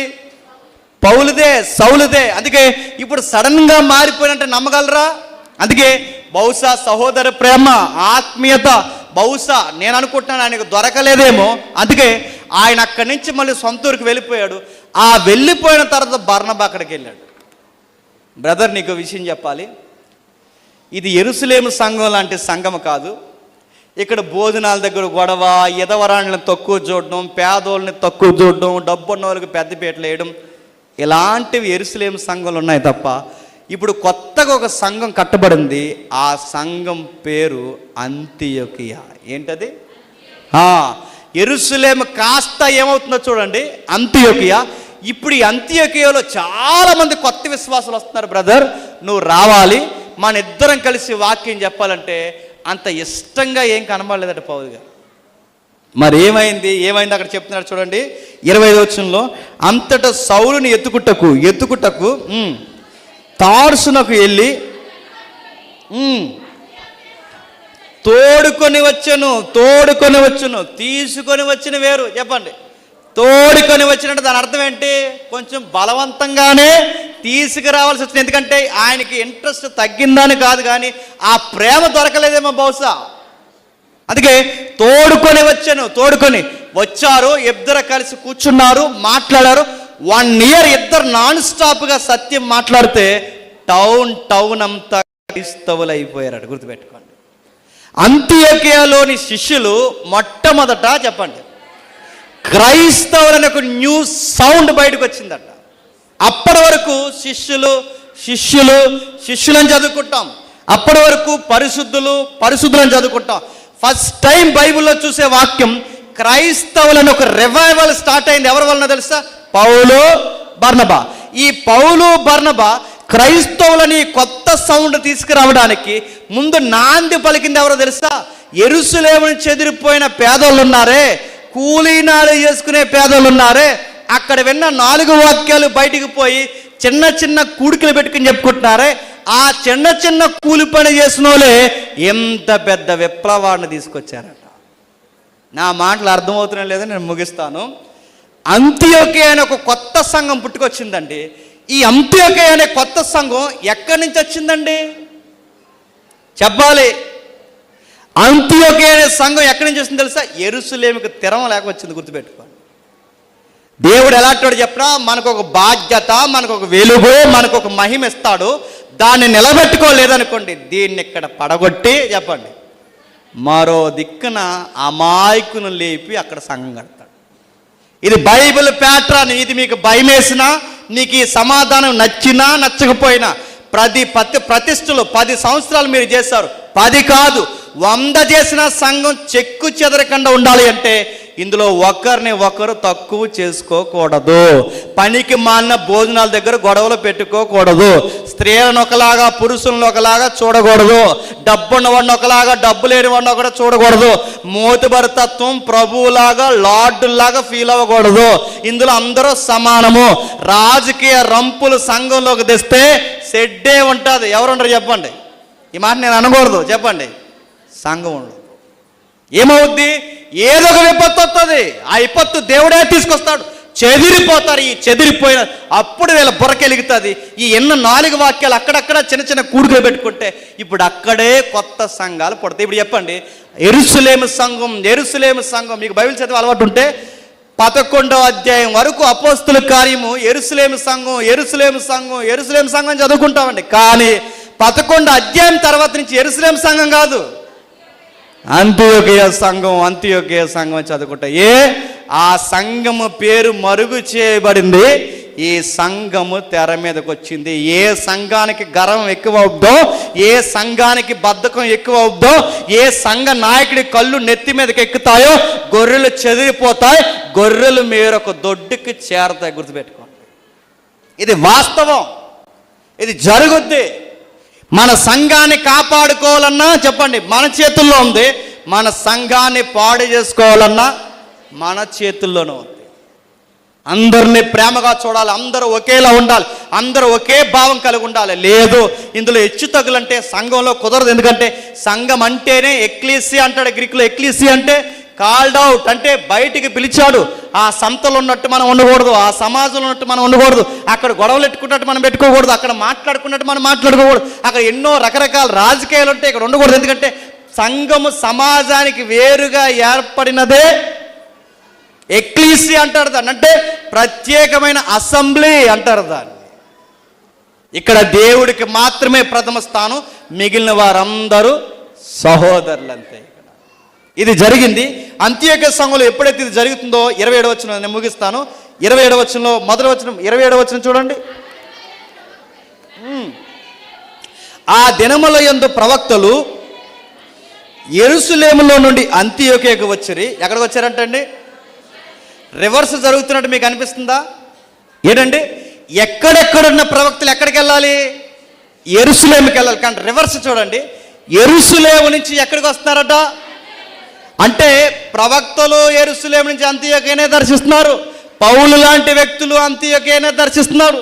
బర్నబా లాంటి వ్యక్తులు కూడా అంతియోకియనే దర్శిస్తున్నారు. అంటే అంతియోకియలో ఉన్న 12 మంది శిష్యులు తప్పని నేను అంటలేదు, కానీ 12 మంది శిష్యులు బాగానే ఉన్నారు. కింద ఉన్న తోకలే చెప్పండి కుదురులేవు. తలకాయలు బాగానే ఉన్నాయి, ఆ తోకలే అల్లాడిపోయినాయి. అందుకే కట్ చేశాడు దేవుడు. వాళ్ళని గెంటాడు వాళ్ళని. ఆ పెద్దవాళ్ళు బాగానే ఉన్నారు, ప్రవక్తలు అక్కడికి వెళ్ళారు. ఇప్పుడు సంఘాన్ని దర్శనం అంటే రివర్స్ జరుగుతుంది. ఎక్కడెక్కడ ఉన్న వాళ్ళు యెరూషలేముకి వెళ్ళాలి. ఇప్పుడు యెరూషలేములో ఉన్న ప్రవక్తలు అంతియోకియకు వస్తున్నారు. అంటే అంతియోకియకు వచ్చి ఏం చేస్తున్నారు? వారిలాగా ఒక నిలబడి భూలోకమంతటా గొప్ప కరువు రాబోతున్నదని ఆత్మ ద్వారా సూచించను. అది క్లౌదియ చక్రవర్తి కాలమందు సంభవించను. అప్పుడు శిష్యుల్లో ప్రతి వాడు తన శక్తి కొలది యోదయ కాపులు ఉన్న సహోదరులకు సహాయం పంపుటకు నిశ్చయించుకొనిరి. అలాగు చేసి బర్నబా సౌలని వారి చేత యెరూషలేములో ఉన్న పెద్దల యొద్దకు, యోధా ప్రాంతంలో ఉన్న పెద్దల యొద్దకు సందాని పంపివేసిరి. మీకు ఆశ్చర్యం కలుగుతుందో లేదో, ప్రాణాలు గుప్పట్లో పెట్టుకుని కూలి పనో ఏదో ఒక పని చేసుకుని బతుకు ఏడుస్తూ తెలిసిన 4 ముక్కలు సువార్త చెప్పి అక్కడక్కడ చిన్న చిన్న ప్రార్థనలు పెట్టుకుని బతుకును అలా కొనసాగించేద్దాం అనుకున్న ఈ కూలి పని చేస్తున్న ఈ సామాన్యులే ఇప్పుడు ఎంత ఎత్తుకెదిగిపోయారు తెలుసా? కరువు రాబోతుంది నేషనల్గా. కరువు రాబోతుంది జాతీయ స్థాయిలో అని వాళ్ళకి తెలిసినప్పుడు, కరువు రాబోతుంది అన్నప్పుడు కూలి పనులు చేసుకునే వీళ్ళే యెరూషలేము సంఘం లాంటి పెద్ద పెద్ద సంఘాలకి సహాయం చేయడానికి సందా పంపుతున్నారంటే వీళ్ళు ఎన్ని విధాలుగా డెవలప్ అయిపోయారో చూడండి. అసలు ఈ క్వాలిటీస్ అన్నీ ఎక్కడ ఉండాలి తెలుసా? ఆ పెద్ద సంఘంలో ఉండాలి. కానీ రివర్స్ అన్నీ ఎక్కడ జరుగుతున్నాయి తెలుసా? అలానే ఉంటుందండి, గుర్తుపెట్టుకోండి. మనం ఇచ్చింది కాపాడుకోకపోయినా, అది సంసారమైనా, అది స్నేహమైనా, సంఘమైనా, ఇచ్చినది మనం కాపాడుకోవడం రాకపోతే మెతుకులు కూడా దొరకకుండా చేస్తాడు దేవుడు. అన్నం విలువ తెలియాలంటే అన్నం దొరకకూడదు, అప్పుడు అన్నం విలువ తెలుస్తుంది. కాపురం విలువ తెలియాలంటే భార్య భర్త ఎవరో ఒకరు ఎగిరిపోతే కానీ తెలియదు ఆ ఒంటరితనం ఎలా ఉంటుందో. ఏదో ఒకటి విలువ నేర్పిస్తాడు దేవుడు. మొట్టికాయలు గట్టిగానే వేస్తాడు. ఆ గేర లేదా ఆ పొగరు అణిగిపోయేలా దేవుడు మన మొట్టికాయలు గట్టిగానే వేస్తాడు. సంఘానికి వేసాడు, చెదరగొట్టాడు, స్టెప్పల్ లాంటి వారిని తీసుకెళ్ళిపోయాడు, స్త్రీలను ఇసిరేసేంత పరిస్థితి అయింది. పెద్దలు వచ్చి అక్కడ ప్రవక్తలు నిలబడి ఇక్కడ కరువు రాబోతుందని చెబితే వీళ్ళు సహాయం చేసేంత ఎత్తుకెదిగిపోయారట. ఇంకా ఏమన్నా వీళ్ళలో క్వాలిటీస్ ముగించేద్దాం. 13వ అధ్యాయం మొదటి వచనం చూడండి. 13వ అధ్యాయం మొదటి వచనం. అంతియోక్యలో ఉన్న సంఘములో బర్నబా నిగేరు అనబడిన నిగేరు అంటే నిగేరు అంటే మూలంలో ఉంది నీగ్రోస్ అంటారు. నీగ్రో తెలుసుగా, నల్లగా ఉంటారు, పళ్ళు కొలు తప్ప ఏం కనబడ వాళ్ళకి. నీగ్రోస్ అంటే ఎక్కడో సూర్యుడికి దగ్గరకు ఉన్న ప్రాంతాల్లో అసలు ఊహించని నీగ్రోస్ కూడా ఏ సంఘానికి వస్తున్నారట. ఎంత విచిత్రంగా ఉందండి. ఆ సంఘంలో ఒక రకం మనుషులు లేరు చెప్పండి. ఫెనీకే ప్రజలు ఉన్నారు, కుప్రా ప్రజలు ఉన్నారు, కురేనీలు ఉన్నారు, గ్రీకులు ఉన్నారు, అంత్యోకే ఉన్నారు. ఇప్పుడు వింత నీగ్రోస్ కూడా ఉన్నారు అక్కడ. ఇన్ని జాతుల సంఘంలో ఉన్న గొడవలు రావంటే రావు. భోజనాల దగ్గర గొడవలు రావంటే రానివ్వరు. ఇలా గొడవలు వచ్చినందుకే చెదిరిపోయారు. మరి ఈ సంఘులు ఇప్పుడు ఒక జాతి కాదు, 4 రకాల జాతులు ఉన్నాయి. ఇక్కడ గొడవలు రావంటే రావు. ఎందుకంటే ఇక్కడ ఒక సిస్టమ్ ఫాలో అవుతున్నారు అంత్యోక సంఘంలో. ఏంటి ఇంకా కింద చూద్దాం. కురేనీయుడైన లూకియా, ఎవరట? లూకా లాంటి వ్యక్తులు ఉన్నారట. చతుర్థాధిపతి అయిన ఏ రోజుతో కూడా పెంచబడిన మన ఏను అంటే గవర్నర్ ఫ్యామిలీ మెంబర్స్ కూడా ఏ సంఘానికి వస్తున్నారట చెప్పాలి. ఏంటి గవర్నమెంట్ మనుషులు కూడా ఈ సంఘానికి వస్తారంటే అంత ఎత్తుకెదిగిందండి ఆ సంఘం. మన సంఘానికి వస్తున్నారా? ఆ పంచాయతీలో గెలిచిన నెంబర్ గారు తాలూకులు వస్తున్నారా? అలా ఉంది మన సంఘం, గుర్తుపెట్టుకోండి. రావాలి. రాజకీయ నాయకులకైనా మన సంఘమే సహవాసం అవ్వాలి, పెద్దలైనా మన సంఘమే సహవాసం అవ్వాలి. ఈ రకం ప్రజలు ఇక్కడ లేరండని కాదు, అన్ని రకాల ప్రజలు ఆ సంఘంలో ఉంటారన్న గొప్ప సాక్ష్యము రావాలి. ఇన్ని రకాలున్నా వాళ్ళు ఏ రకాలుగా విడిపోరు, వాళ్ళందరూ ఒక్కడిగానే ఉంటారని చెప్పాలి. అంత్యోక్యలోకి అదిగా వచ్చింది చూడండి. వారు హేరోదు ఫ్యామిలీ మెంబర్స్ ఉన్నారు, కురేనీయుడు ఉన్నాడు, నీగ్రోలు ఉన్నారు, బర్నబా లాంటి వారు ఉన్నారు, డాక్టర్ లూకా గారు లాంటి వారు ఉన్నారు. ఇంతమంది ఉన్న వేళ గొడవలు రాలేదంటే అసలు 6వ అధ్యాయంలో ఎందుకు వచ్చినాయి గొడవలు? భోజనాల కోసం వచ్చినాయి గొడవలు. అసలు ఈ సంఘంలో భోజనాలు గొడవే లేదు. మరి ఏం చేశారు? ఈ చిత్రం ఉంటుంది, వచనం చదవండి. వారు ప్రభువుని సేవించుచు, చెప్పండి, ఉపవాసం చేయిచు. ప్రభువుని సేవించుచు ఉపవాసం చేసు. అక్కడ ప్రభువుని సేవించుచు భోజనాలు ఎట్టుకొనచ్చు, ప్రభువుని సేవించుచు భోజనాలు ఎట్టుకొనచ్చు, ప్రభువుని సేవిస్తూ భోజనాలు ఎట్టుకున్నారు. ఆ భోజనాలు కూడా గొడవలు వచ్చేసినాయి. అసలు ఆ భోజనాలే ప్రాబ్లం కనుక ఇక్కడ ఏమి లేదు చెప్పండి. ఎవ్రీడే ఫాస్టింగ్ ప్రేయర్ వచ్చినప్పుడు అతను లేకపోతే మానేద్దాడు అంతే. ఇంకా ఫాస్టింగ్ సరిగ్గా ఫాస్టింగ్ ఎప్పుడు పెట్టాలి చెప్పిన డిసెంబర్ 25 పెట్టాలంటే సరిగ్గా 31 పెట్టండి. ఆ రోజు ఎవరొస్తారు చూడండి. ఇక్కడ టర్కీ కూడా కాదు, మామూలు కూడా ఉండదు ఆ రోజు. ఆ రోజే పెట్టాలి ఉపవాస కూడుకులు. ఎందుకంటే ఎక్కడ ఉపవాసం ఉంటుందో అక్కడ అల్లర చిల్లర కార్యక్రమాలు ఉండవు. ఆకలి కడుపులతో, గుండెల బాధలతో మోకాళ్ళేసి ఆత్మ మీద ఆనుకొని సంఘమంతా ఏం చేస్తారు చెప్పండి? ప్రార్థన చేస్తారు. యెరూషలేము సంఘం కుప్పకూలిపోవడానికి సమృద్ధి ఎక్కువైపోయి, బాగా వినాలి, యెరూషలేము సంఘం కుప్పకూలిపోవడానికి సమృద్ధి ఎక్కువైపోయి అంత్యోక్య సంఘం దినదినం వర్ధిల్లడానికి ఆకలి దప్పులు ఉపవాసాలు ఎక్కువయ్యాయి. ఏ కుటుంబానికి ఆకలి విలువ తెలుస్తుందో వాళ్ళ ఇంట్లో అన్నానికి విలువ ఉంటుంది. ఏ సంఘానికి ఆకలి విలువ తెలుస్తుందో కానుకిచ్చే కానుక విలువ కూడా తెలుస్తుంది, గుర్తుపెట్టుకోండి.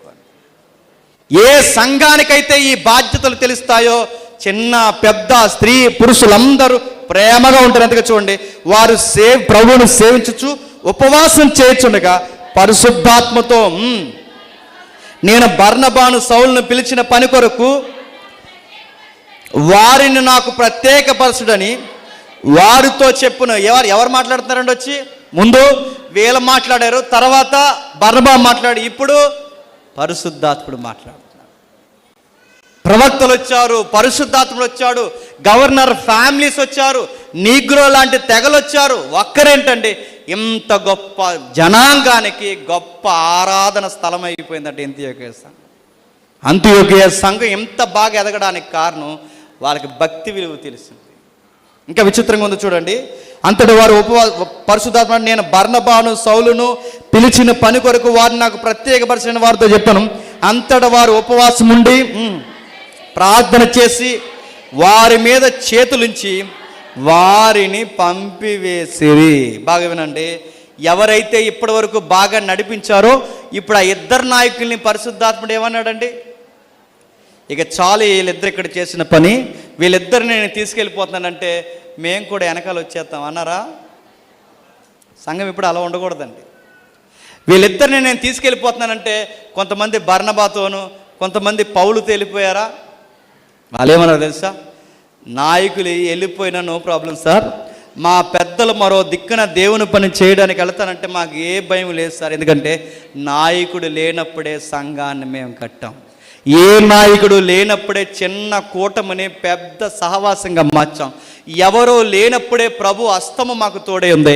ఇప్పుడు ఇద్దరు నాయకుల్ని తీసుకెళ్ళిపోతుంటే మాకు పెద్ద ప్రాబ్లం ఏమీ లేదు.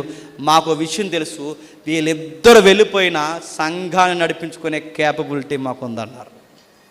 మనమైతే ఏమవుతుంది చెప్పండి? పౌలు గారు మన సంఘానికి వచ్చి మానేసాడు అనుకోండి, ఏం చేద్దాం? మనం మానేద్దాం, మనం దొరికింది అవకాశం అని. కానీ వాళ్ళు అలా కాదు. చూడండి, సంఘ నాయకులు లేకపోయినా పెద్దలు లేకపోయినా వాళ్ళకి ఆ కమిట్మెంట్ తర్వాత వచ్చింది గనుకే గొప్ప సంఘమైన అంత్యోక్యని కట్టారు. అందుకే పౌలు గారు ఎన్ని ప్రయాణాలు చేసినా ఆ ప్రయాణానికి అడ్రస్ ఎక్కడ తెలుసా? అంత్యోక్యకి తిరిగి వచ్చినని ఉంటుంది. అంత్యోక్యకి తిరిగి వచ్చిన అంటే అంత్యోక్య దగ్గర నుంచే ప్రయాణం మొదలు పెడతాడు, తిరిగి మళ్ళీ అంత్యోక్యకి వస్తాడు. అంత్యోక్యతో చాలా కనెక్ట్ అయిపోయాడండి.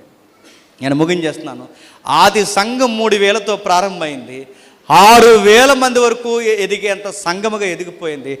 6వ అధ్యాయంకి వచ్చేసరికి గొడవలు పెట్టుకుంది, విధవరాండ్లను చిన్నచూపు చూస్తారు, ప్రేమ కోల్పోయారు, సఖ్యత కోల్పోయారు, సహవాసం విలువ కోల్పోయారు, సంఘాన్నే కోల్పోయారు. ఎప్పుడైతే వాళ్ళు కోల్పోయారో, ఏ సంఘానికైతే విలువ తెలియదో విలువ తెలిసిన వారి దగ్గర దేవుడు మళ్ళీ ఎక్కడ 2-3 నా నామాన్ని గౌరవించి కూడుకుంటారో వాళ్ళ మధ్య నేను ఉంటాను. ఎక్కడ రాజకీయాలు కుళ్ళు కుతంత్రాలు ఉంటాయో అక్కడ దేవుడు అన్నాడు ఏకాబోధ సంభవిస్తుంది, అంటే ప్రభావము వెళ్ళిపోతుంది. ఎక్కడ సహోదర ప్రేమ తగ్గించుకుంటారో అక్కడ నేను ఉంటానన్నాడు. అన్నట్టుగానే అంత్యోక్య సంఘంలో ప్రభు పనిచేశాడు. ఇప్పుడు బాగా వినండి, ఇప్పుడు శిరస్సు ఎవరండి? ప్రభు. బాడీ ఎవరండి? సంఘము. ఇప్పుడు శిరస్సు నవ్వుతూ ఉండాలంటే బాడీ ఆరోగ్యంగా ఉండాలి, గుర్తుపెట్టుకోండి. ఆ బాడీకి అక్కడ ఆరోగ్యం లేదు కనుకే ప్రభు కదిలాడు. అంత్యోక్య సంఘంలో కార్యాలు జరిగించాడు. అంత్యోక్య సంఘం దినదినం ఎదిగింది. యెరూషలేము సంఘం చెప్పండి 12 మంది శిష్యులు పెద్దలుగా మాత్రమే వాళ్ళు ఉండిపోయారు.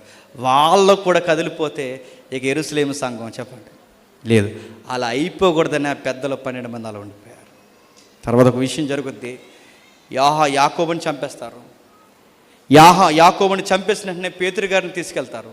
ఇదే ముందు అధ్యాయంలో ఆ పేతురు గారిని కూడా తీసేద్దాం అనుకుంటారు. ఉన్న సంఘం తెలుసో తెలియక ప్రార్థన చేస్తే దేవుడు మళ్ళీ కరుణించి పేతుని విడిపించి ఆ సంఘాన్ని నిలబెట్టింది. ఇప్పుడు బాగా వినండి, ఇప్పుడు పెద్దలు లేకపోయినా పేతురు లేకపోయినా ఎవ్వరు లేకపోయినా ఈ సంఘానికి ఏడోక లేదు. ముందు మన తరాలు ఉన్నాయి, వాళ్ళు గతించిపోయారు. ఇప్పుడు ఈ పెద్దలు ఉన్నారు, వీళ్ళ జనరేషన్ కొన్ని రోజులకి అయిపోద్ది. తర్వాత నెక్స్ట్ జనరేషన్ ఎవరిది చెప్పండి? తర్వాత వాళ్ళ జనరేషన్ అయిపోద్ది. తర్వాత ఎవరెవరు కదిలిపోయినా సంఘం స్ట్రాంగ్ ఉండాలంటే ఈ పులిపీట మీదకి ఎక్కి పాస్ట్ గారు ప్రతి వారం ఏదైతే చెప్తున్నాడో అది బుర్రలో పెట్టుకుని ఇళ్ళలకు పోయిన తర్వాత ఎవరెవరైతే నోరు విప్పి మాట్లాడతారో అప్పుడేనండి సంఘాలు ఆశ్రదింపడతాయి. ఇక్కడ చెప్పిన వాక్యం మీరు ఎక్కడే వదిలేసిపోతే చెప్పిన ఆయనకి బాగా వినండి, ఆయన జీతం ఆయనకు ఉంటుంది, చెప్పిన ఆయనకి బాధే, వినిపించిన దేవునికి బాధే, చివరికి మీకు కూడా నష్టమే. సంఘము ఈ విధంగా ప్రతిష్ఠింపబడాలి. ఈ ప్రతిష్ట మీరు నిలబెట్టుకోండి, ఈ ప్రతిష్టను కాపాడుకోండి. సహోదరుల్ని సమానంగా చూడండి. ఎవరి మీదైనా ఎవరైనా అలిగితే సర్దే పెద్ద మనసులో ఉండండి, ఒక్కడికి సపోర్ట్ చేయకండి. గొడవ ఏదన్నా వస్తే ఇద్దరికీ కౌన్సిలింగ్ చేయండి, ఇద్దరిని కూర్చోబెట్టండి. ప్రాబ్లం ఎవడ జరుగుతుందో చూడండి, వాడిని మార్చేయండి, వాడిని పెట్టండి. అప్పుడు సంఘము చాలా హెల్దీగా ఉంటుంది. నాకన్నా పెద్దలు అలా నడిపించారు కనుకే సంఘం ఇక్కడి వరకు వచ్చింది. వాళ్ళ జనరేషన్ తర్వాత ఇంకా అనేక ప్రతిష్టలు జరగాలి అంటే మీరు ఈ బాధ్యతలు ఖచ్చితంగా పాటించాలి. ప్రభు మిమ్మల్ని దీవించును గాక. Amen, amen, amen. ప్రార్థన చేసుకుంటాం. ప్రేమగల తండ్రి, కృపగల దేవ, ఈ గంటన్నర సంగతుల్లో తండ్రి ఎవరికి అర్థమయ్యో నాకు తెలియదు తండ్రి. మేము తిరిగి వెళ్తున్నాం, క్షమగా మమ్మల్ని నడిపించండి. సంఘానికి కావాల్సిన తండ్రి, ప్రతిష్టకు కావాల్సిన విలువైన సంగతులు తండ్రి మీ బిడ్డలు విన్నారు తండ్రి. ఎవరికి మనస్సును కేంద్రీకరించారు నాకు తెలీదు. సంఘంలో ఏ గొడవలు, ఏ ఇబ్బందులు, ఏ సమస్యలు, ఏ ఆర్థికపరమైన నష్టాలు ఉండకూడదు తండ్రి. సంఘము సహాయం చేసేదిలా ఉండాలి, సంఘము ఆదరించేదిలా ఉండాలి. సంఘము తండ్రి ధనికులను పేదలను ఒకేలా ప్రేమించేలా ఉండాలి.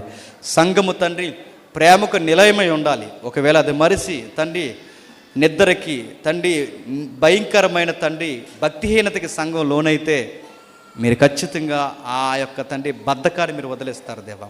ఆ స్థితి ఏ సంఘము తెచ్చుకోకూడదు తండ్రి. సంఘం అలానే ఉండిపోతే సంఘాన్ని చెదరగొడతారు తండ్రి. ఆ పరిస్థితి ఏ సంఘానికి రాకూడదు తండ్రి. సంఘాన్ని విస్తరింపు చేయండి. నాయకులను, పెద్దలను, వారికి ఆరోగ్య పరిస్థితులు మరింత తండ్రి వాక్యపు తీవ్రతతో వారిని వాడుకోండి. సంఘాన్ని మరింత ఆశీర్వాదకరంగా మార్చండి. ఈ మాటలు విని ఎవరైనా పెడచెవిన పెడితే వారిని క్షమించండి. మమ్మల్ని ఎవరైనా శత్రులుగా భావించి మా మీద హేళన చేస్తే వారిని క్షమిస్తారని కోరుతూ మేము తిరిగి వెళ్తున్నాం, మాతో ఉంటారని అర్థిస్తూ క్రీస్తున్నామని ప్రార్థన సమర్పిస్తున్నాం తండ్రి. ఆమేన్, ఆమేన్.